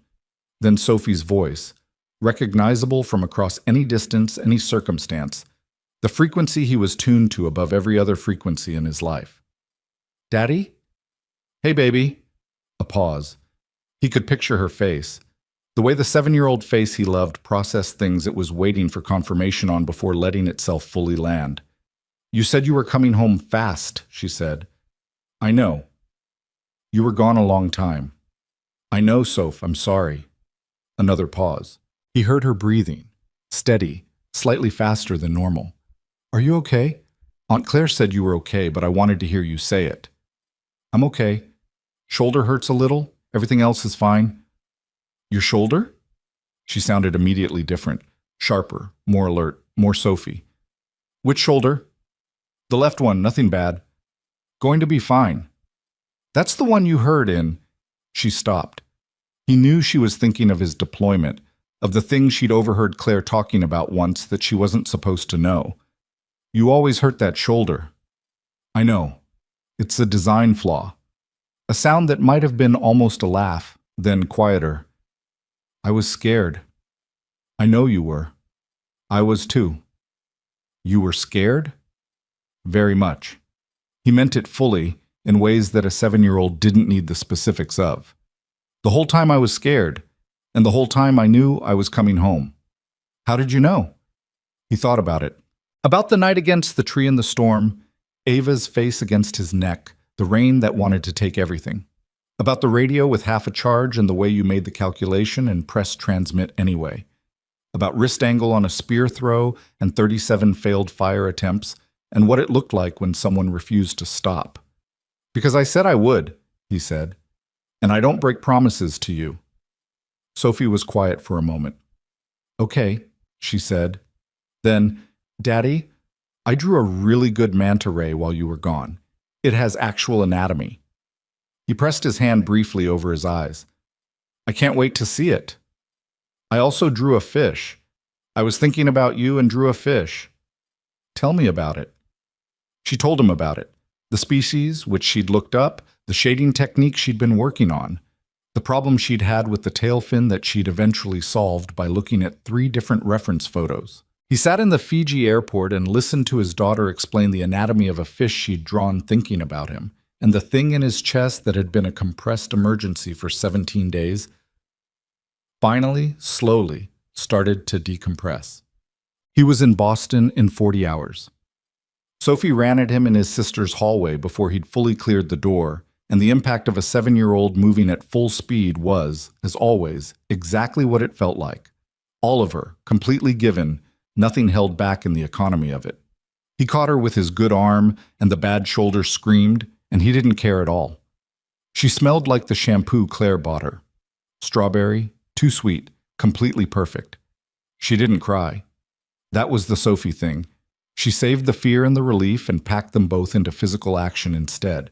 Her arms around his neck, her face pushed into his shoulder, the specific grip that children had that adults forgot how to use. "You're thinner," she said into his shoulder. "A little." "Did you eat enough?" "I did okay." She pulled back to look at him. A full inspection, her dark eyes moving over his face with the systematic attention she gave to everything she studied. The cut on his hairline from the crash healed now, the new sharpness of his cheekbones, the healing scar on his forearm from a section of fuselage he'd worked on. She cataloged it. "You look different," she said. "I feel different." "Different how?" He looked at her. 7 years old, the clearest eyes he knew, more real than most of the world's adults. "I'll explain it to you when I understand it better myself," he said. "Is that okay?" She considered this with the seriousness she gave to genuine questions. "Okay," she said, "but you have to explain it eventually." "Deal." Claire fed them dinner. Sophie talked without stopping for an hour and a half. The manta ray, school, a friend situation he needed to be briefed on, the book she was reading, the fact that Aunt Claire's neighbor had a new dog that Sophie had named unofficially. He ate everything on his plate, and half of what Claire tried to take away and listened to all of it, with the specific quality of attention that people had when they'd recently been reminded what it meant to lose something. After Sophie went to bed, Claire poured 2 glasses of whiskey and set one in front of him and didn't ask any questions for a full 5 minutes. That was one of the things he loved most about his sister. She understood that some things needed silence before they could be talked about. "The woman," she finally said. "Ava Whitmore. She's in the news." "I know." "Are you—" "It's complicated." "Is it actually complicated, or is it that thing you do where you call something complicated because calling it simple feels scary?" He looked at his glass. "Both, probably." Claire nodded. "She saved your life. That's what the Coast Guard report said. When you fell." "Yeah." "You saved hers first." "That's what happened." Claire turned her glass slowly. "Logan, I'm not asking you to explain it. I'm just—" She looked at him. "You've been alone for 4 years. You're allowed to not be." He didn't respond. "Sophie would be fine," Claire said. "In case that's part of the calculation." "It's always part of the calculation." "I know. I'm just saying that it doesn't have to count against it." He looked at her. She looked back with the uncomplicated directness of someone who had known him his whole life and had run out of patience with watching him use his daughter as an excuse to avoid his own heart. He didn't say anything, but he heard it. 2 weeks after returning to Boston, he got a call from his construction foreman, a job he'd had pending before the flight, a renovation contract on a 1920s brownstone in the South End that the owners wanted gutted and reframed but preserved. The kind of job he was best at, the kind where you opened walls and found the original structure still good underneath. He went back to work. The shoulder slowed him down, and the surgeon he'd seen had given him a strongly worded recommendation about the surgery timeline and a list of things he should not be doing on a construction site, most of which he did anyway with modifications. His crew gave him a range of responses. 2 of them looked at him like he'd come back from the dead, which he had technically. One of them gave him a firm handshake and said, "Good to have you back, boss," and went directly back to work, which he appreciated most.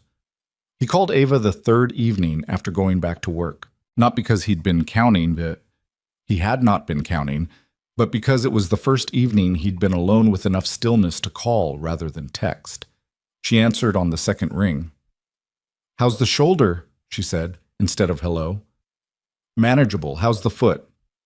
"I took the boot off after 3 days." The doctor said 6 weeks. I said thank you and made my own assessment." He laughed. He heard her register the laugh. "Board meeting?" he asked. "Done. Went fine or fine enough. They were mostly performing concern about the liability optics of the crash, which I found clarifying." "Clarifying how?" 3 of them sat there for 2 hours worrying about what my survival meant for the company's insurance position. A pause. "I kept thinking about Priya managing a signal fire one-armed for 2 weeks. It recalibrates things." "Everything recalibrates," he said. "Yes." Another pause. "Sophie?" "She showed me the manta ray. It does have actual anatomy." "Of course it does." He could hear the smile in it. "Logan." "Yeah. I've been thinking about what you said, on the boat, that it doesn't have to stop." She said it carefully, precise, the way she said things she'd thought about before saying. I want you to know I've been thinking about it, and not just saying I will come to Boston and then not coming. I know the difference, he said. I'm going to come in 10 days, if that works. It works. I'd like to meet Sophie, properly. Not as an obligation. I mean, I actually want to. She paused. I understand if that's too fast or too... It's not, he said. A silence. The comfortable kind. Okay, she said. Okay. He sat in his kitchen after the call ended, the lights low, the apartment doing its evening sounds around him. Down the hall, Sophie's light was still on. She read late, a habit he'd stopped fighting about a year ago. The scratch of her pencil was faintly audible through the door. Drawing, probably. He thought about walls that looked finished but weren't, about the structures that held when you got down to them, the original timber, unchanged by everything the surface had been through, about what it meant to find something real and to know it was real precisely because you hadn't been looking for it.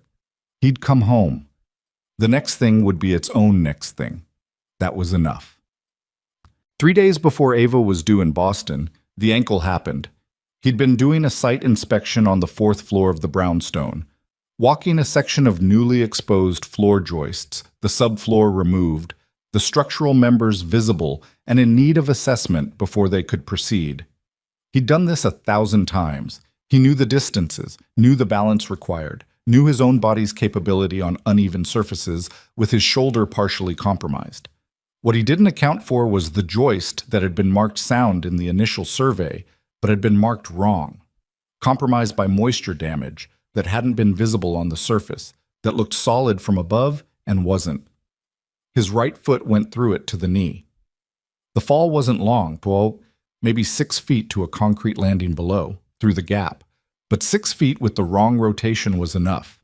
He hit the landing and felt the ankle go in the specific way that meant it wasn't a sprain. He lay on the concrete and looked up at the hole he'd come through and did the mental inventory. Ankle, broken, right side, can't bear weight, left shoulder. The fall had landed on the left arm, the bad shoulder, and something had shifted in it that was new and unpleasant. Head, intact. Everything else, intact. His foreman's face appeared in the gap above. Mercer, don't move. I know, he said. The ER was 2 hours and a set of x-rays and a temporary cast and a conversation with an orthopedic resident who looked about 22 and told him with solemn authority that he would need to stay completely off the ankle for 6 weeks and also should immediately schedule the shoulder surgery he'd apparently been deferring. He thanked the resident. He texted Claire not to tell Sophie what had happened until he got home. He texted Ava from the waiting room while they worked on the cast. Ankle. Broke it on a job site. I'm fine. Still want you to come. The response came back in under 2 minutes. Where are you? Boston General? Almost done. I'm moving the flight up. I'll be there tomorrow. He looked at the message for a moment. You don't have to do that. I know I don't have to. A pause, then stop. He set the phone down. He was going to say something about not needing to be looked after. He was going to say something about the timing and the inconvenience and the board meeting she was probably rearranging. All the practical objections his particular brand of self-sufficiency had trained him to raise automatically whenever someone tried to close a distance he'd been maintaining. He didn't send any of it. He picked up the phone again. Thank you, he typed. He put the phone away and waited for the cast to finish and thought about what it felt like to let someone come. Ava arrived at 11:43 in the morning. Logan knew the time because Sophie had been asking about it since 9, in the particular way 7-year-olds tracked anticipated events, not constantly, but in regular intervals, appearing in the doorway of the living room where he was propped on the couch with his ankle elevated and saying things like, "Is it soon yet? And what does she look like?" And once, with total sincerity, "Do you think she'll like my drawings?" "I think she will," he said. "You don't know that." "You're right, I don't. But I think so." Sophie considered this with the judicial seriousness she applied to uncertain propositions. "I'm going to show her the manta ray first," she said, "because it's the best one. That way, if she doesn't like the others, it doesn't matter as much." He looked at his daughter, 7 years old, already managing first impressions with a strategic intelligence that was slightly alarming and entirely her own. "That's a good plan," he said. Claire had come over that morning on the pretext of bringing food, which was real, but also clearly to see Ava Whitmore arrive at her brother's apartment, which she did not admit but did not deny. She was in the kitchen making coffee and pretending not to be watching the door when the knock came. Sophie got there first. She opened the door with the full-body commitment she applied to most physical actions, pulling it wide and standing in the frame, and looking up at the woman on the other side with the frank, unself-conscious appraisal that children had before they learned to disguise assessment as politeness. Ava was in a gray sweater and dark jeans, a leather bag over one shoulder, her hair down. Different from the island, but the same in the ways that mattered. She had the walking boot on, Logan noticed immediately, which meant she'd put it back on for the flight rather than admit the foot was still bothering her. She looked slightly jet-lagged and entirely present. She looked down at Sophie. Sophie looked up at her. "You're Ava," Sophie said. "I am. You're Sophie." "Yes." Sophie stepped back from the door. An invitation rather than a retreat. "I have something to show you, but first I want to know if you actually caught a yellowfin or if my dad made that up to seem impressive." From the couch, Logan closed his eyes briefly. Ava's face did the thing. The surprised laugh, the one that rearranged everything. "I caught it myself," she said. "Took me 2 weeks to learn how, but I caught it." Sophie nodded slowly. "Okay," she said. "Come in." But the first hour was careful, not uncomfortable, careful, which was different. The kind of careful that people were when they genuinely wanted something to go well and understood that wanting it too hard was the fastest way to ruin it. Ava sat in the chair across from the couch where Logan was propped, and Claire brought coffee, and Sophie positioned herself on the floor between the adults with a stack of her sketchbooks like a moderator who had prepared materials. She showed Ava the manta ray. Ava looked at it, really looked, with the attention she gave to things she found genuinely interesting, which Sophie registered immediately because children always registered when adults were performing interest versus actually having it. "The wingspan proportion is exactly right," Ava said. "I looked up manta rays once for a presentation on marine ecosystems. This is accurate." Sophie looked at her. "You know about marine ecosystems?" "Some. My company invested in an ocean conservation initiative 3 years ago. I had to learn the basics." "Why'd you invest in that?" "Because it seemed important, and I had resources that could help." Sophie absorbed this. "My dad says money is just a tool," she said. "Your dad is right. He also says some people forget that and start thinking it's the point." Ava glanced at Logan. He kept his expression neutral. "He's right about that too," she said. Sophie looked between them, back and forth, quick and assessing, and then returned to her sketchbooks with the satisfaction of someone whose preliminary evaluation had reached a provisional conclusion. She showed Ava the fish, then the blue heron she'd done at the park, then a half-finished orca that she explained was giving her trouble because the black and white contrast was harder than it looked. "The problem is I keep trying to make the white look white," Sophie said, "but in real life the white parts are never actually white. They pick up the color around them." "Like people," Ava said.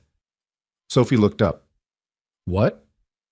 "Nothing's entirely one thing in context. Everything picks up the color around it." She paused. "It's true in business too, actually. Companies reflect the environments they're in." Sophie stared at her for a moment with an expression that was hard to read. Then, "That's interesting," she said, the same tone she used when Logan said something she hadn't thought of before and needed to process. From the kitchen doorway, Claire caught Logan's eye and raised her coffee cup in a gesture that communicated a full sentence without words. He looked away before he smiled about it. Claire left it too. Sophie, operating on some child logic about when to make herself scarce, announced she was going to her room to work on the orca and disappeared with her sketchbooks, leaving behind the specific quiet of an apartment where 2 adults were suddenly alone.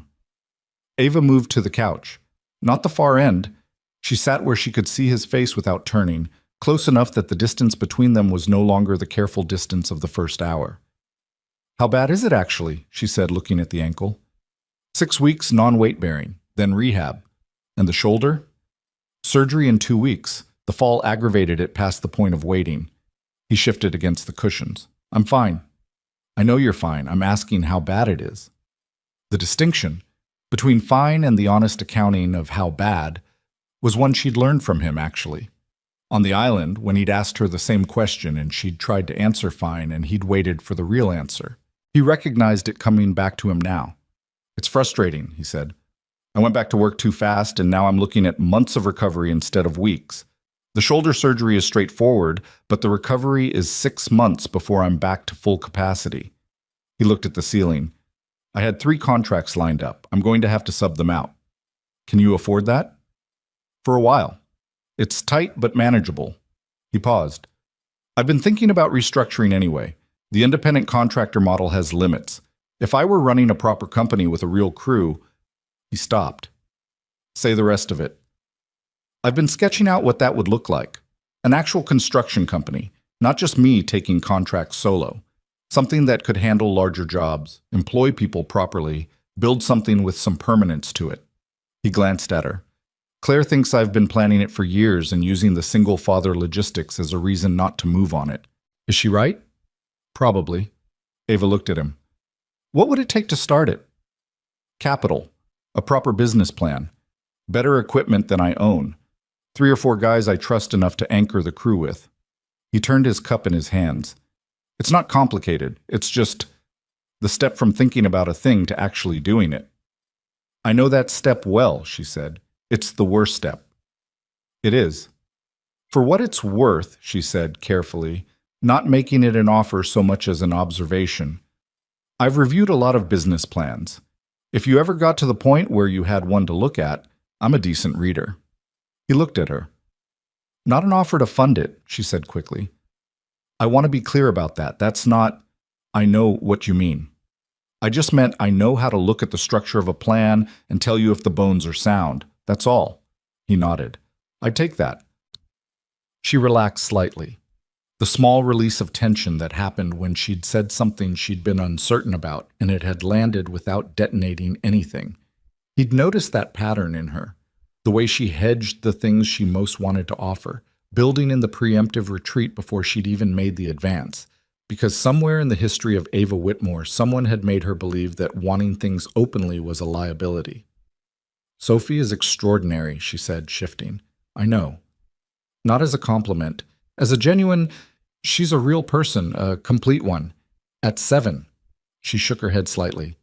That's you. That's what you built there. She built herself, he said. I just tried not to get in the way. That's the whole job, isn't it? For parents. She said it with something wistful in it, so slight he almost missed it. Not adding yourself where you shouldn't be, just making space. Were you not given that? She thought about it honestly, the way she thought about things that deserved honesty. My mother gave me that. My father gave me expectations instead of space, and I spent 20 years thinking that was the same thing. She looked at the window.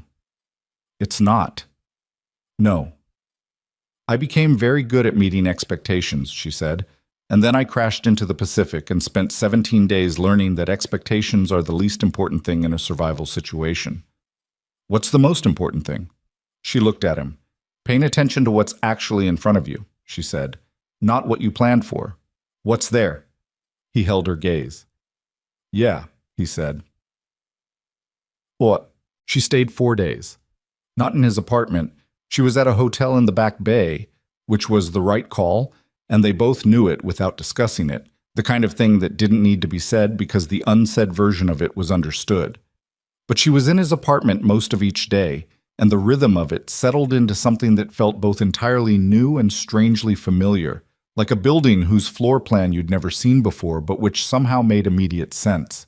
She worked from the kitchen table in the mornings, laptop open, calls taken in the low voice she used when she was being professional in a domestic setting, which was a version of Ava he found interesting to observe. The board chair called twice.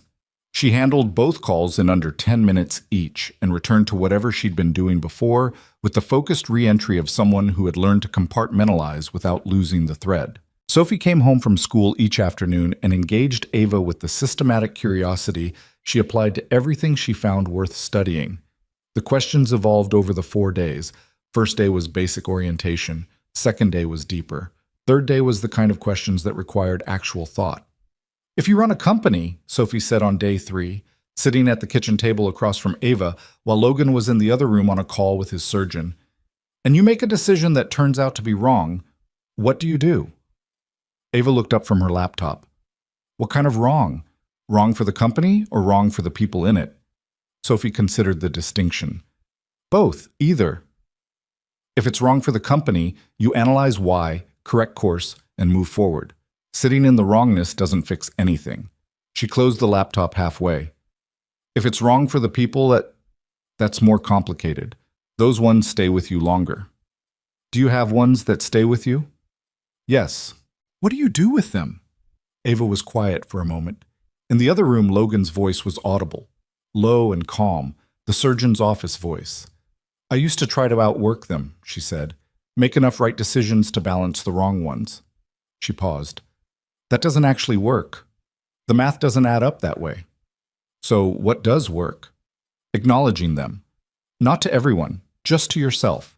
Saying, that was wrong and I did it and I'll do it differently next time.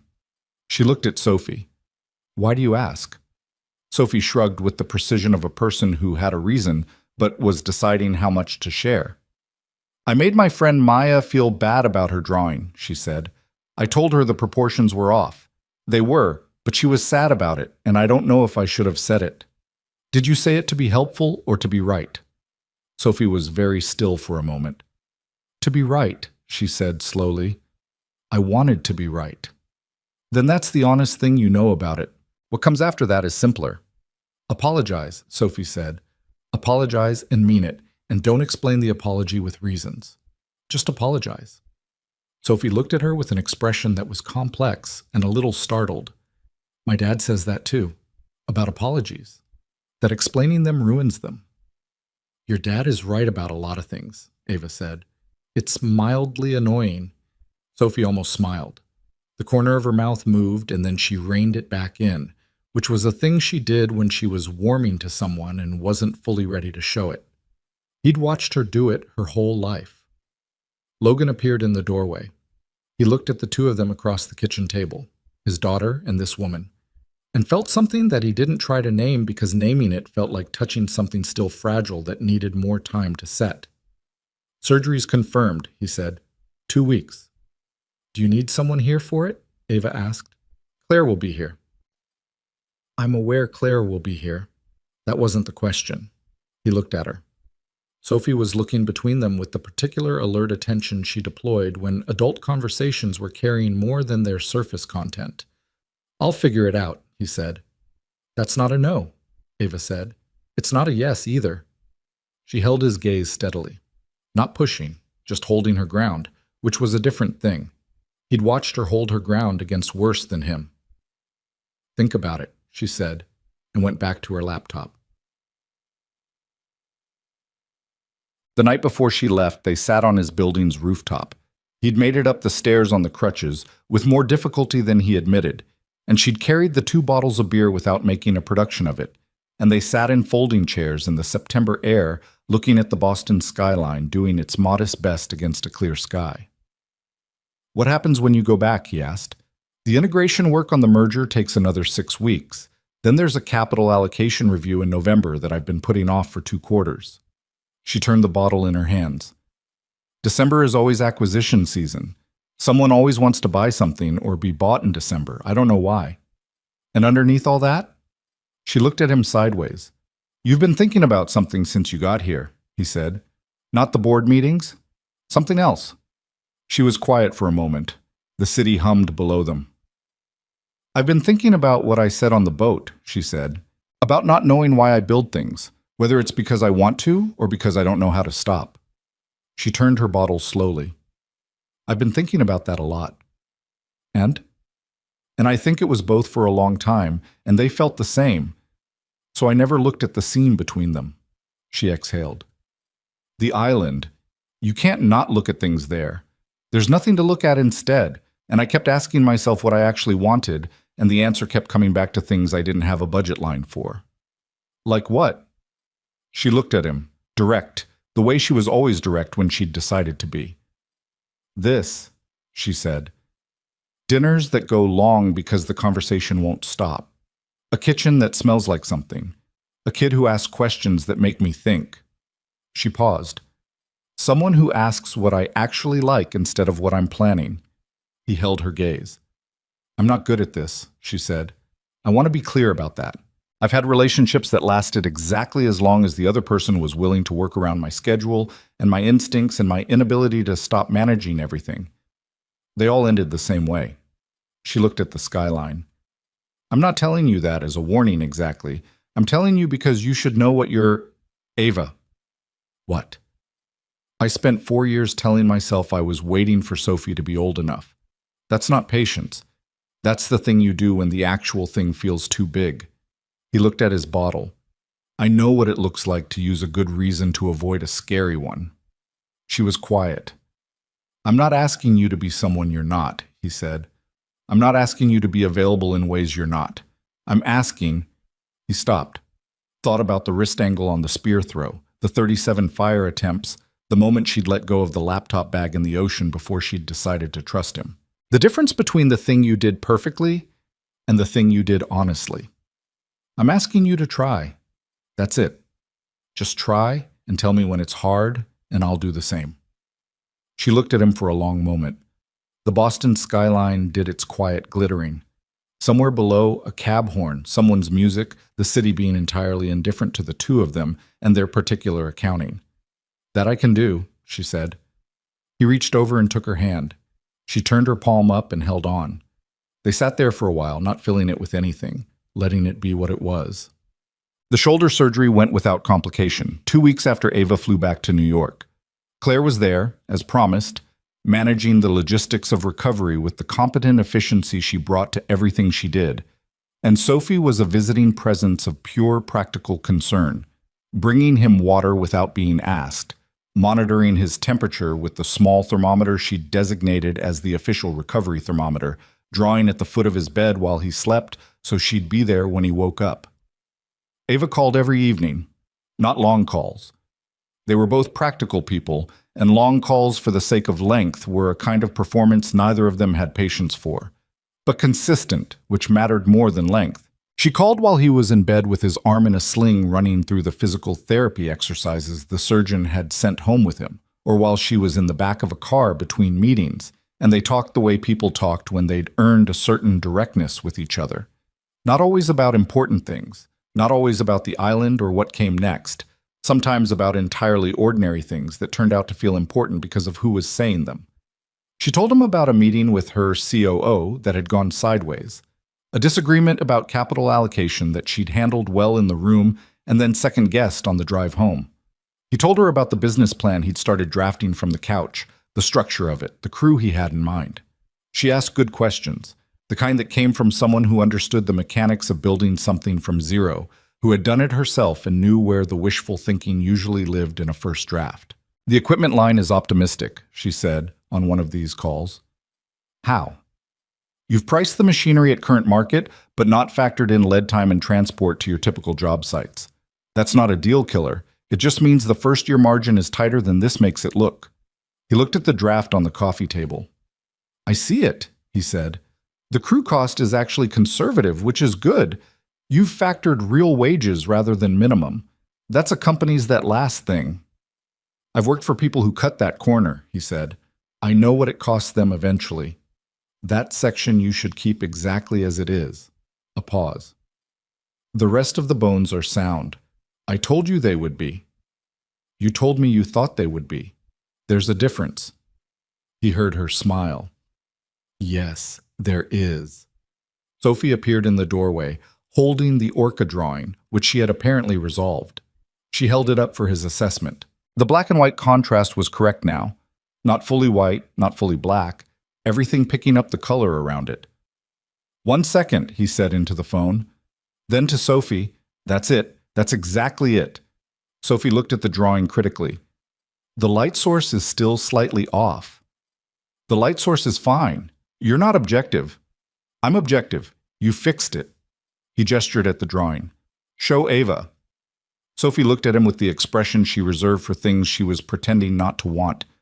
Then she walked to the couch and held the drawing up to his phone camera. He tilted the screen toward her. On the other end, a pause. Then Ava's voice, clear. Sophie, that's beautiful. The contrast is perfect.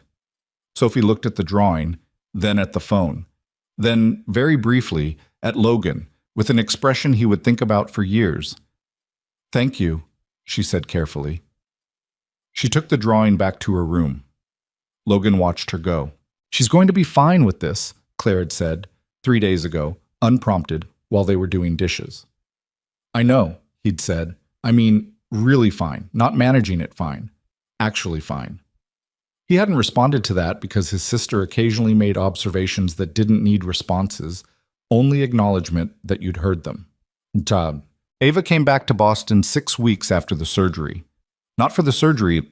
She'd offered again, and he'd let it go gracefully, both of them understanding that the surgery was a Claire and Sophie thing, and that the invitation, when it came, would be for something different. When it came, it was on a Saturday morning, no business context, just Logan calling and saying Sophie has a drawing show at her school next Friday, and she asked if you were going to be around, and Ava saying I'll be there before he'd finished the sentence. She rearranged 2 meetings to do it. She didn't tell him she'd rearranged them. He found out 3 weeks later from something she said offhandedly, and when he looked at her, she shrugged in the way she shrugged when she'd done something she considered too small to mention. It was 2 meetings, she said. Ava. Don't. I'm just saying. I know what you're saying. I was there. The meetings were movable. Sophie's show was not. That's a straightforward calculation. She looked at him with the direct look. Stop looking at me like I did something significant. You rearranged your schedule. People do that. You don't, usually. She held his gaze. I'm working on it, she said. Not defensive. Just the honest accounting she'd always given him, even when it cost her something. He reached across the kitchen table and covered her hand with his. She turned her palm up. The drawing show was in Sophie's school gymnasium. Folding tables covered in paper, and 4th grade still lifes, and the specific smell of a school building in November, cold air and old lunch, and the particular excitement of children showing adults things they'd made.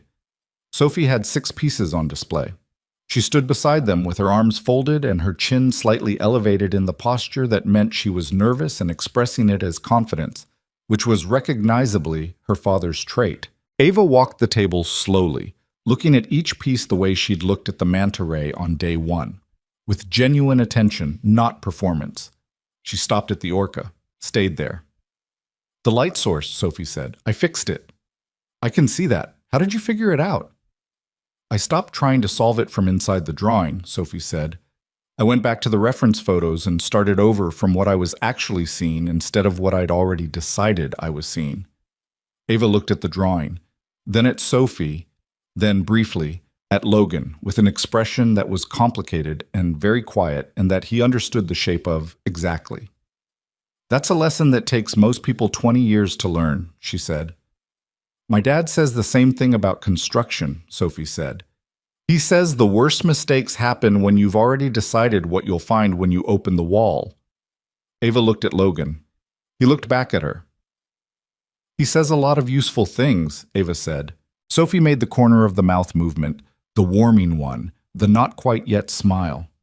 Then she picked up the orca and held it out to Ava. You can have it, she said. If you want. Ava went still. Sophie, you don't have to, Logan started. I know I don't have to. Sophie's voice was patient in the way it got when adults underestimated her. I want to. I made the orca thinking about her anyway. She looked at Ava. Because of what you said. About things picking up the color around them. She extended the drawing slightly. So it's already partly yours. Ava took it. She held it carefully, the way you held something you understood the value of. She looked at Sophie for a moment with an expression that had nothing guarded in it. No architecture, no management, nothing between the feeling and the face. Thank you, she said. Sophie nodded, satisfied, and went back to standing guard over her remaining pieces. Logan stood beside Ava. Their shoulders touched. She didn't move away from it. Outside the gymnasium windows, Boston was doing its November thing. Gray sky, bare trees, the hard, beautiful light of a city getting ready for winter. Inside, folding tables and children's drawings, and the specific ordinary noise of a life that had not been planned, that had arrived the way the important things arrived, sideways, from directions you weren't watching, at costs you hadn't budgeted for. He looked at her. She was still looking at the orca. "Hey," he said. She looked up. There were things he could have said about the island and what it had taken from them and what it had given back, about the 17 days and the radio and the storm and the hand she'd taken in the shallows when the boat turned, about what it meant to go looking for solid structure in a wall you'd been afraid to open and find the timber still good, the bones sound, everything underneath still worth building on. He didn't say any of it. "You okay?" he said instead. She looked at him for a moment. Clear eyes, the ones he knew, the ones that didn't manage from behind. "Yeah," she said. She meant it. The company launched in March, not with a ceremony. Logan wasn't a ceremony person, and his crew would have found it embarrassing. And besides, the first job started before the paperwork was fully dry, which was probably the right way to begin a thing anyway. Mercer Construction, LLC. 4 employees to start. His foreman, Danny, who'd been with him on contracts for 2 years, and was the kind of worker who showed up 15 minutes early every day without being asked. 2 young guys Logan had hired out of a vocational program he'd known about since his own first year in the trades, and a project manager named Rosa who had 15 years of Boston construction experience and a reputation for making difficult clients behave, which Logan considered essential.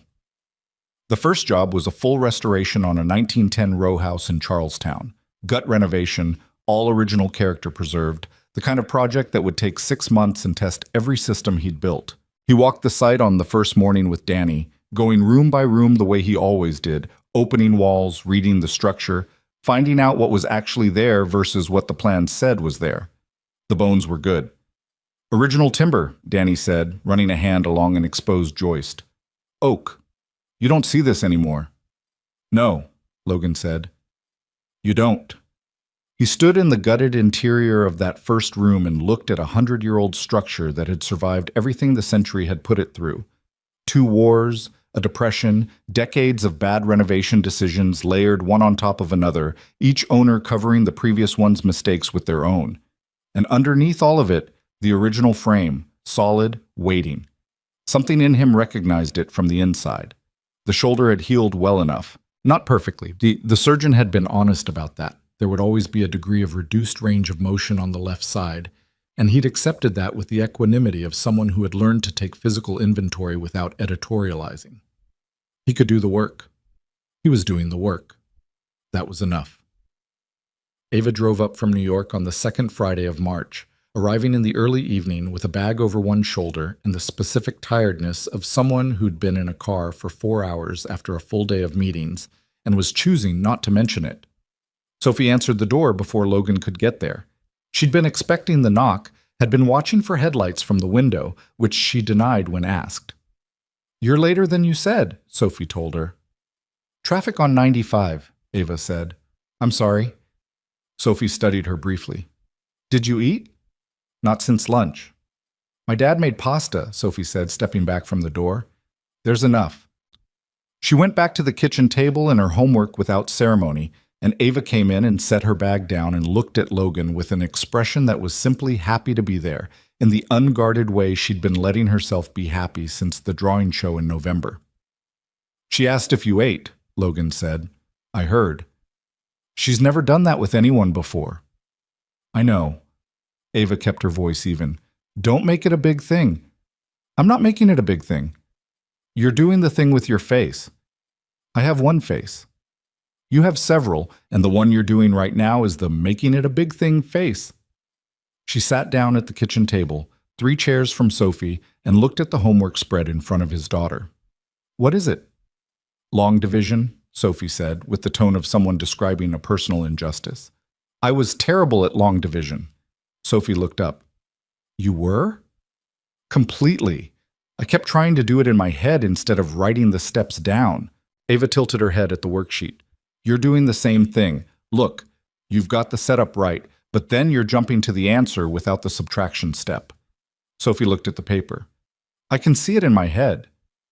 Write it down anyway. The point isn't to prove you can see it. The point is to not make the error. A pause. Then Sophie picked up her pencil and wrote the intermediate step. Logan served the pasta. The three of them ate at the kitchen table, Sophie's homework pushed to one side, the kitchen doing its evening sounds around them. The radiator knocking, the building's particular settling noises, the occasional siren from the street below that Sophie had long since stopped registering. They talked about Sophie's upcoming geography project, about the Charlestown row house and what they'd found in the walls, about a minor drama involving Ava's board chair that she related with the dry brevity of someone who had stopped finding boardroom theater impressive. It was ordinary. It was entirely ordinary, and the ordinariness of it was the whole point. The fact that ordinary was available to them, that they had navigated their way to something that could sustain the weight of regular Tuesday evenings without requiring the extremity of a Pacific island to justify its existence. After Sophie went to bed, Logan sat across from Ava at the cleared kitchen table, and she pulled a folder from her bag and set it in front of him. I've been working on something, she said. He opened it. The first page was a financial projection. He looked at the numbers, then at her. Mercer Construction's second-year model, she said, based on the first contract you told me about and the pipeline you have for Q3. I fixed the equipment depreciation schedule. You were using the wrong asset class for tax purposes, which was going to cost you more than you needed to pay. She tapped the second page. I also put together a structure for a revolving credit facility that would give you working capital for larger jobs without requiring you to take on equity partners. He looked at the pages. You didn't ask me to do this, she said. I know that.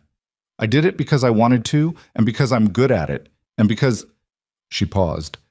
Because I needed to contribute something to this that was actually mine, that came from what I know how to do. She looked at him directly. Not as a donor, as someone who has useful skills and wanted to use them for something that mattered to me. He looked at the projections. They were thorough. More than thorough. They were precise in the way that came from someone who had spent years reading financial structures the way he read building structures, who knew where the failure points lived and had accounted for them. The depreciation schedule, he said.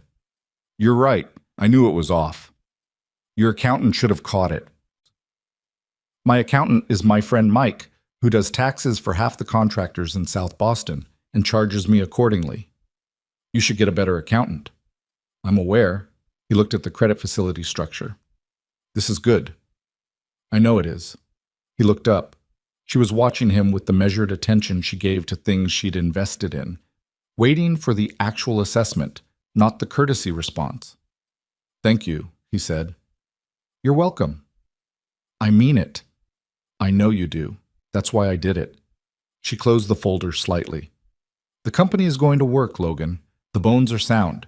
You just need to stop being so careful with the pace of it. Careful is how I operate. Careful is how you stay alive on an island. This is different. This is something you build by moving into it, not by rationing your commitment to it. She said it without edge, just the direct delivery of what she actually believed. You know how to build things. Stop acting like you don't know how to build this. He looked at her across the kitchen table in the apartment where he'd been careful for 4 years, where Sophie's drawings covered the refrigerator and the radiator knocked in its reliable way, and the ordinary life he'd maintained by himself had recently started expanding at the edges to include someone who brought folders of financial projections to Friday evening pasta dinners. You're different, he said. She raised an eyebrow. From what? From who you were on the plane. Whoever you were on the plane. She considered that. The plane was... She stopped. I was competent on the plane. I was very competent and very alone with it. She looked at the folder on the table. I thought those were the same thing for a long time. Being competent and being complete. They're not. No. She looked at him. They're really not. Huh. June arrived the way Boston Junes arrived.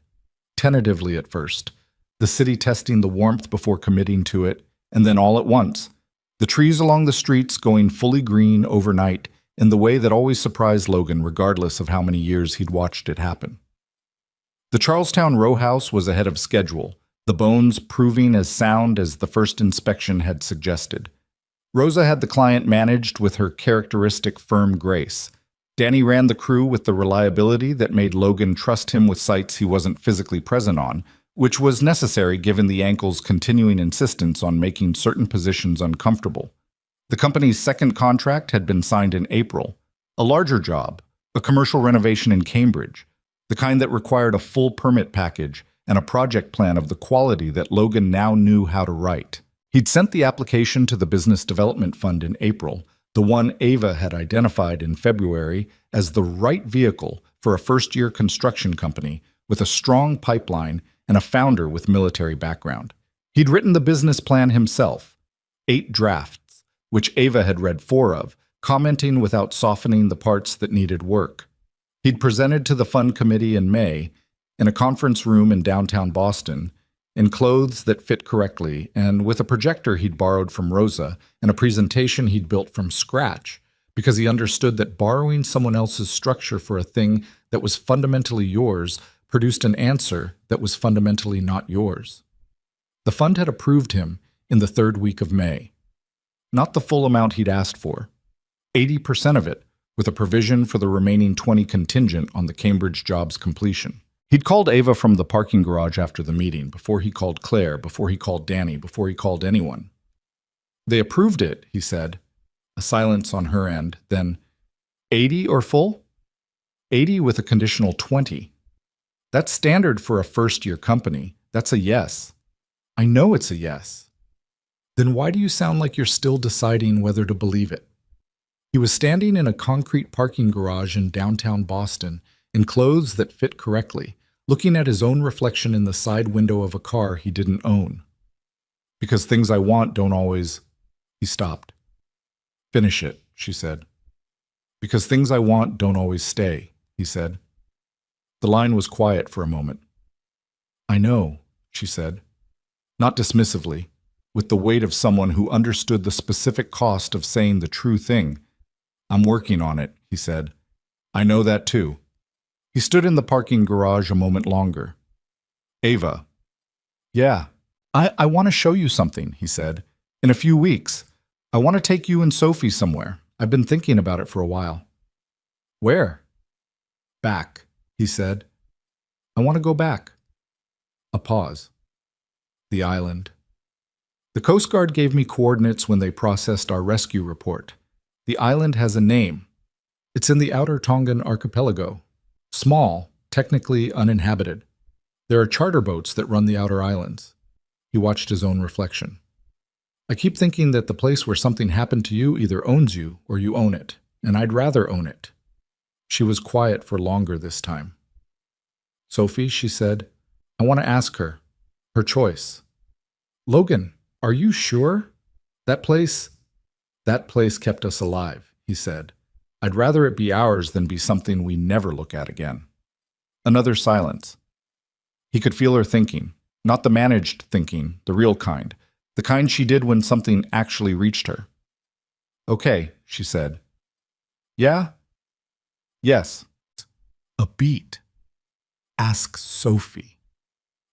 Sophie said yes immediately. Not recklessly. She asked 3 specific questions first.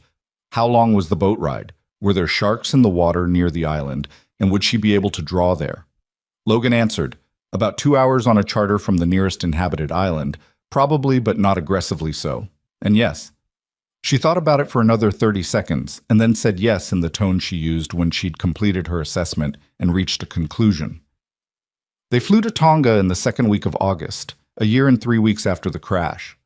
The charter boat captain was a large Tongan man named Sione, who operated a small ecotourism company out of Vava'u, and who, when Logan had contacted him 3 months earlier and explained what they were doing and why, had said, I take people to that island sometimes, and you're not the first survivor to want to go back, and I'll take you without asking any further questions, which Logan had appreciated. The flight from Boston was long.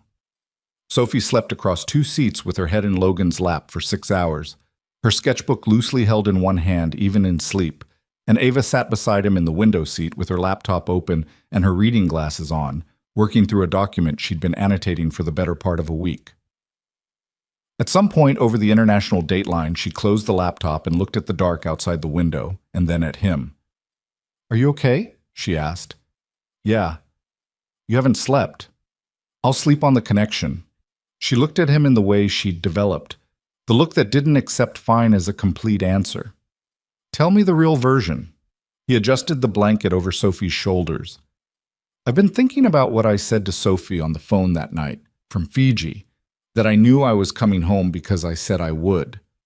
He looked at the window.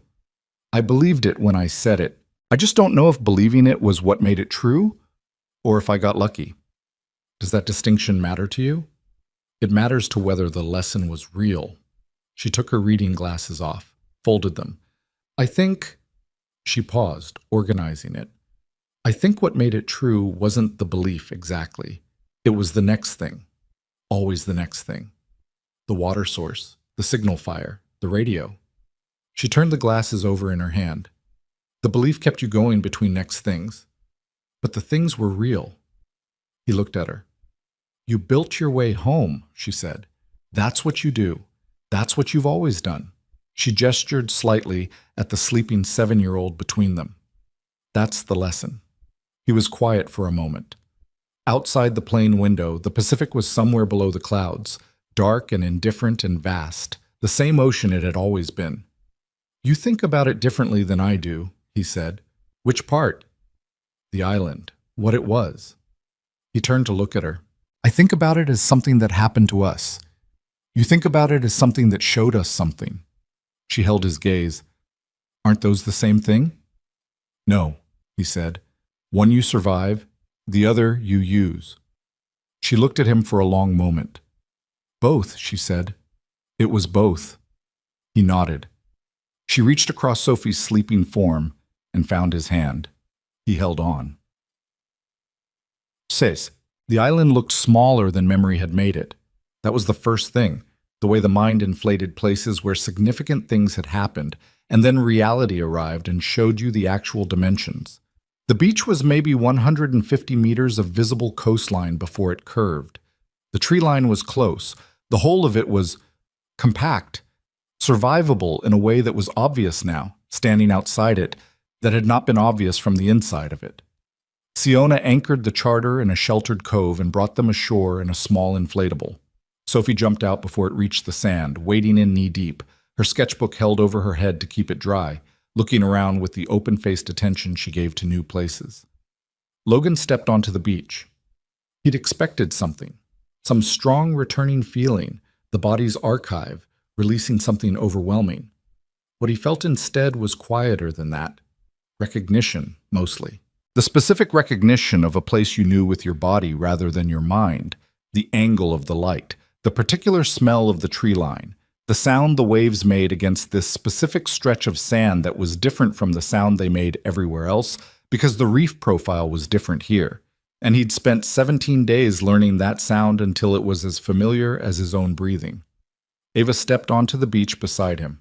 She didn't say anything. He started walking. Not toward the old camp immediately.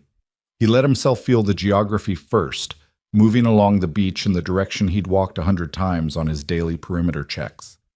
Sophie fell into step beside him, then drifted ahead, drawn by the tree line and the rock formations at the south end. Ava walked at his pace. "The stream's still up here," he said, when they reached the tree line access point.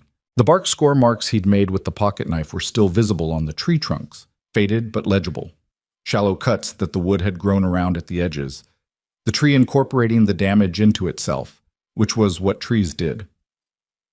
"You marked the trees," Ava said, touching one of the scores. "Didn't want to get turned around." "You never got turned around?" "I almost did. Day 3, before I had the route memorized, I came back out of the canopy 50 meters north of where I went in." He looked at the score marks. "After that, I marked everything." She looked at the marks for a moment. "I never knew that," she said, "that you almost got lost." "You knew most things." "Apparently not everything." They stood there for a moment, the tree line doing its work around them. The same birds, or the same kinds of birds, the same quality of shade and sound and green weight. "I want to find the camp," she said. They found it in 20 minutes. The shelter was gone. Whatever hadn't collapsed in the storms had finished going down in the intervening year, the organic material returning to the forest floor with the matter-of-fact efficiency of the tropics. The platform stakes were still visible, hardwood, driven deep enough to resist decomposition. The signal fire site on the beach was just beach now, no trace.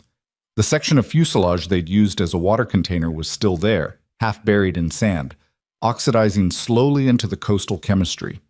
Sophie found the water container first. She crouched beside it, not touching it, just looking. "This is it," she said. "The one from the plane." "That's it," Logan said. She looked at it for a moment, then she opened her sketchbook. He watched his daughter sit cross-legged on the beach and begin drawing the old fuselage section in the sand. Looking at it carefully, the way she looked at everything she drew, finding the actual lines rather than the lines she expected. Her pencil moved with the focused quiet he knew and loved. Ava stood beside him. "She's drawing it," Ava said. "Yeah."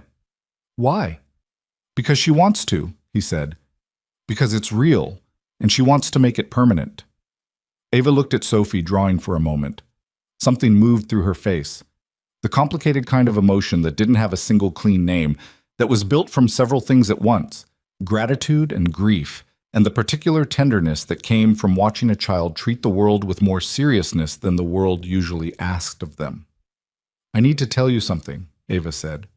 He looked at her. "I've been talking to my board about restructuring," she said. "Not a sale, a different management structure, Sekwun, bringing in a CEO-level operator to run day-to-day so that I move into a chairman role. Strategic oversight, major capital decisions, the things I'm actually best at." She looked at the ocean. "It would mean being in New York 2 or 3 days a week instead of 5. The rest of the time could be anywhere." He was quiet. "I'm not doing it because of this," she said quickly. "I'm doing it because it's the right structure for where the company is, and because the person I have in mind is better at the operational side than I've been for the last 2 years, and because I've been holding on to the day-to-day control because I didn't have anything I'd rather be doing instead." She paused. "Now I do." "Ava, don't tell me I don't have to." "I wasn't going to." She looked at him. "I was going to say that's a significant decision," he said, "and I want to make sure you've made it for the right reasons." "I just told you the right reasons." "I know. I'm telling you I heard them." He looked at her. "All of them." She held his gaze. The beach around them was doing its quiet, persistent work. Waves, light, wind, the sound of Sophie's pencil moving on paper. "I've been running toward things my whole life," she said. "Outrunning the waitressing shifts, outrunning the $11,000, outrunning the thing my father made me feel I had to earn." She turned slightly.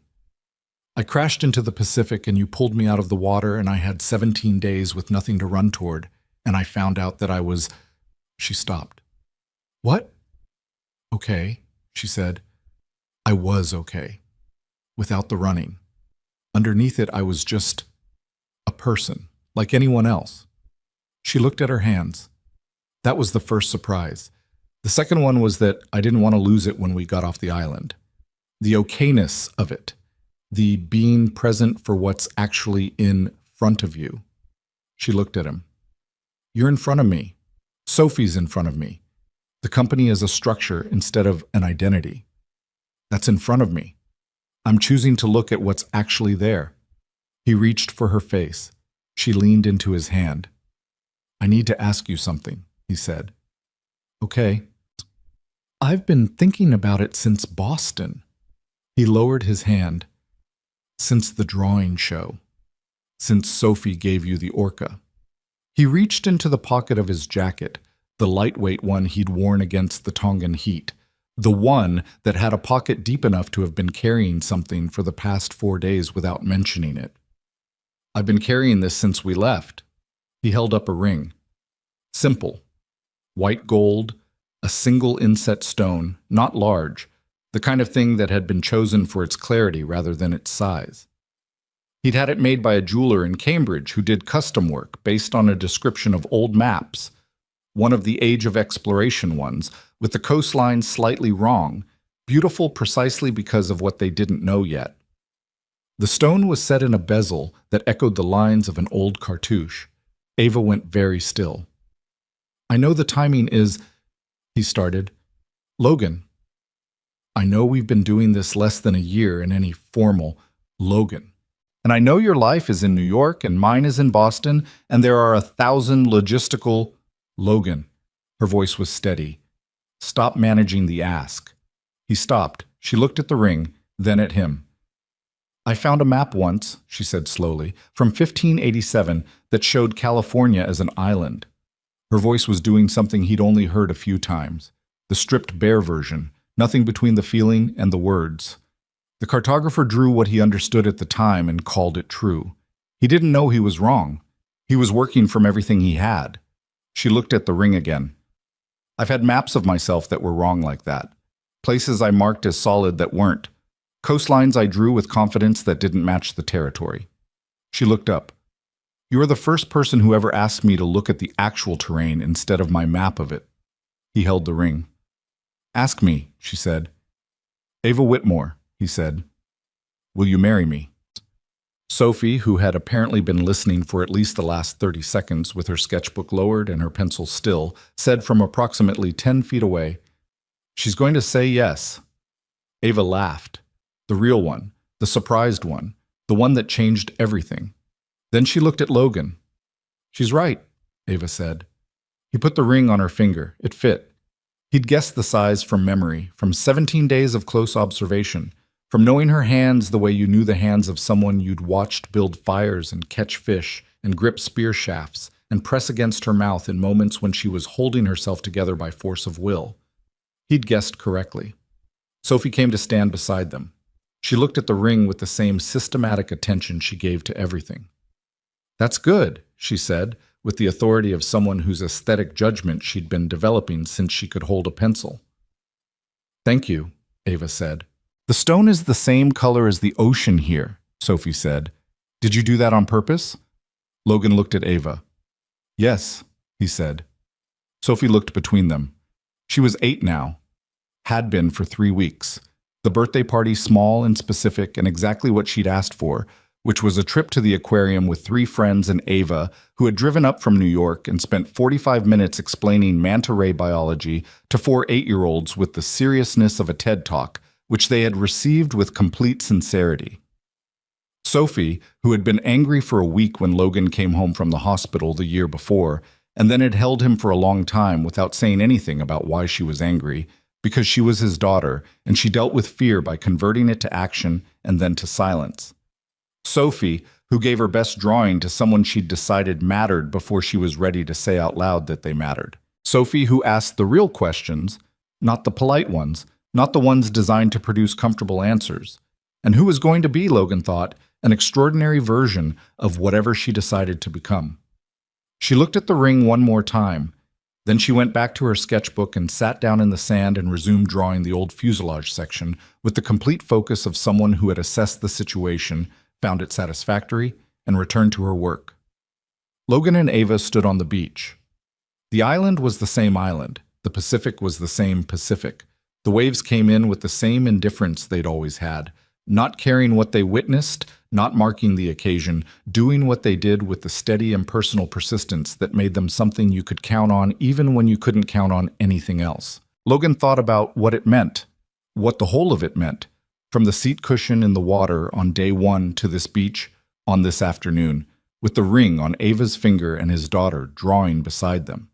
People wanted survival stories to be about strength, about will, about the individual human spirit asserting itself against the elements. There was some truth in that, but it was the smaller truth. The larger one was simpler and less comfortable. Survival was about what you reached for when you had nothing left to prove. He had reached for a stranger in the water. She had reached back. Everything after that was a series of choices, small ones mostly, the kind that didn't feel significant in the making of them. 37 fire attempts, the wrist angle on a spear throw, the decision to tell someone the real answer instead of the managed one, the decision to take a hand that was offered, the decision to let someone come when you'd been trained by life and loss and long habit to say you'd figure it out yourself. There was no version of any of it that was clean or easy. The shoulder would always be a little wrong. The ankle ached on cold mornings. There were nights still when he woke at 3 a.m. running threat assessment out of habit and had to talk himself back down from a darkness that had nothing dark in it. Ava rescheduled things and then felt guilty about rescheduling them, and then had to be talked into believing that the guilt was solvable by just not rescheduling the next thing, which was an ongoing project. Sophie had bad weeks sometimes, the kind that 8-year-olds had and the adults around them couldn't fully reach into, and those were the hardest weeks, the ones that reminded him that love was not a solution to pain, only a companion to it. None of that was going to stop. He'd stopped expecting it to stop. What he had was this: a company with sound bones in its first real year, a daughter who drew orcas with correct anatomy and asked questions that required thought, a woman standing beside him on a beach in the outer Tongan archipelago wearing a ring he'd carried for 4 days, who had been changed by this place in the same direction he'd been changed, who had given him the financial structure for his business and the other structural thing, the harder one, the proof that being known fully by another person did not produce the destruction he'd been braced for, but the opposite of it. You couldn't plan any of it. That was the thing he'd kept returning to over the year, in the Charlestown row house and on the phone across 200 miles and in his kitchen on ordinary Tuesday evenings. You couldn't plan the crash that changed the equation. You couldn't plan what you'd find when you opened the wall. You did the next thing and the thing after that, and you paid attention to what was actually in front of you rather than the map you'd already drawn, and eventually you looked up and you were somewhere real. "What are you thinking?" Ava asked. He looked at her. "That I'd rather be here than anywhere else I can think of."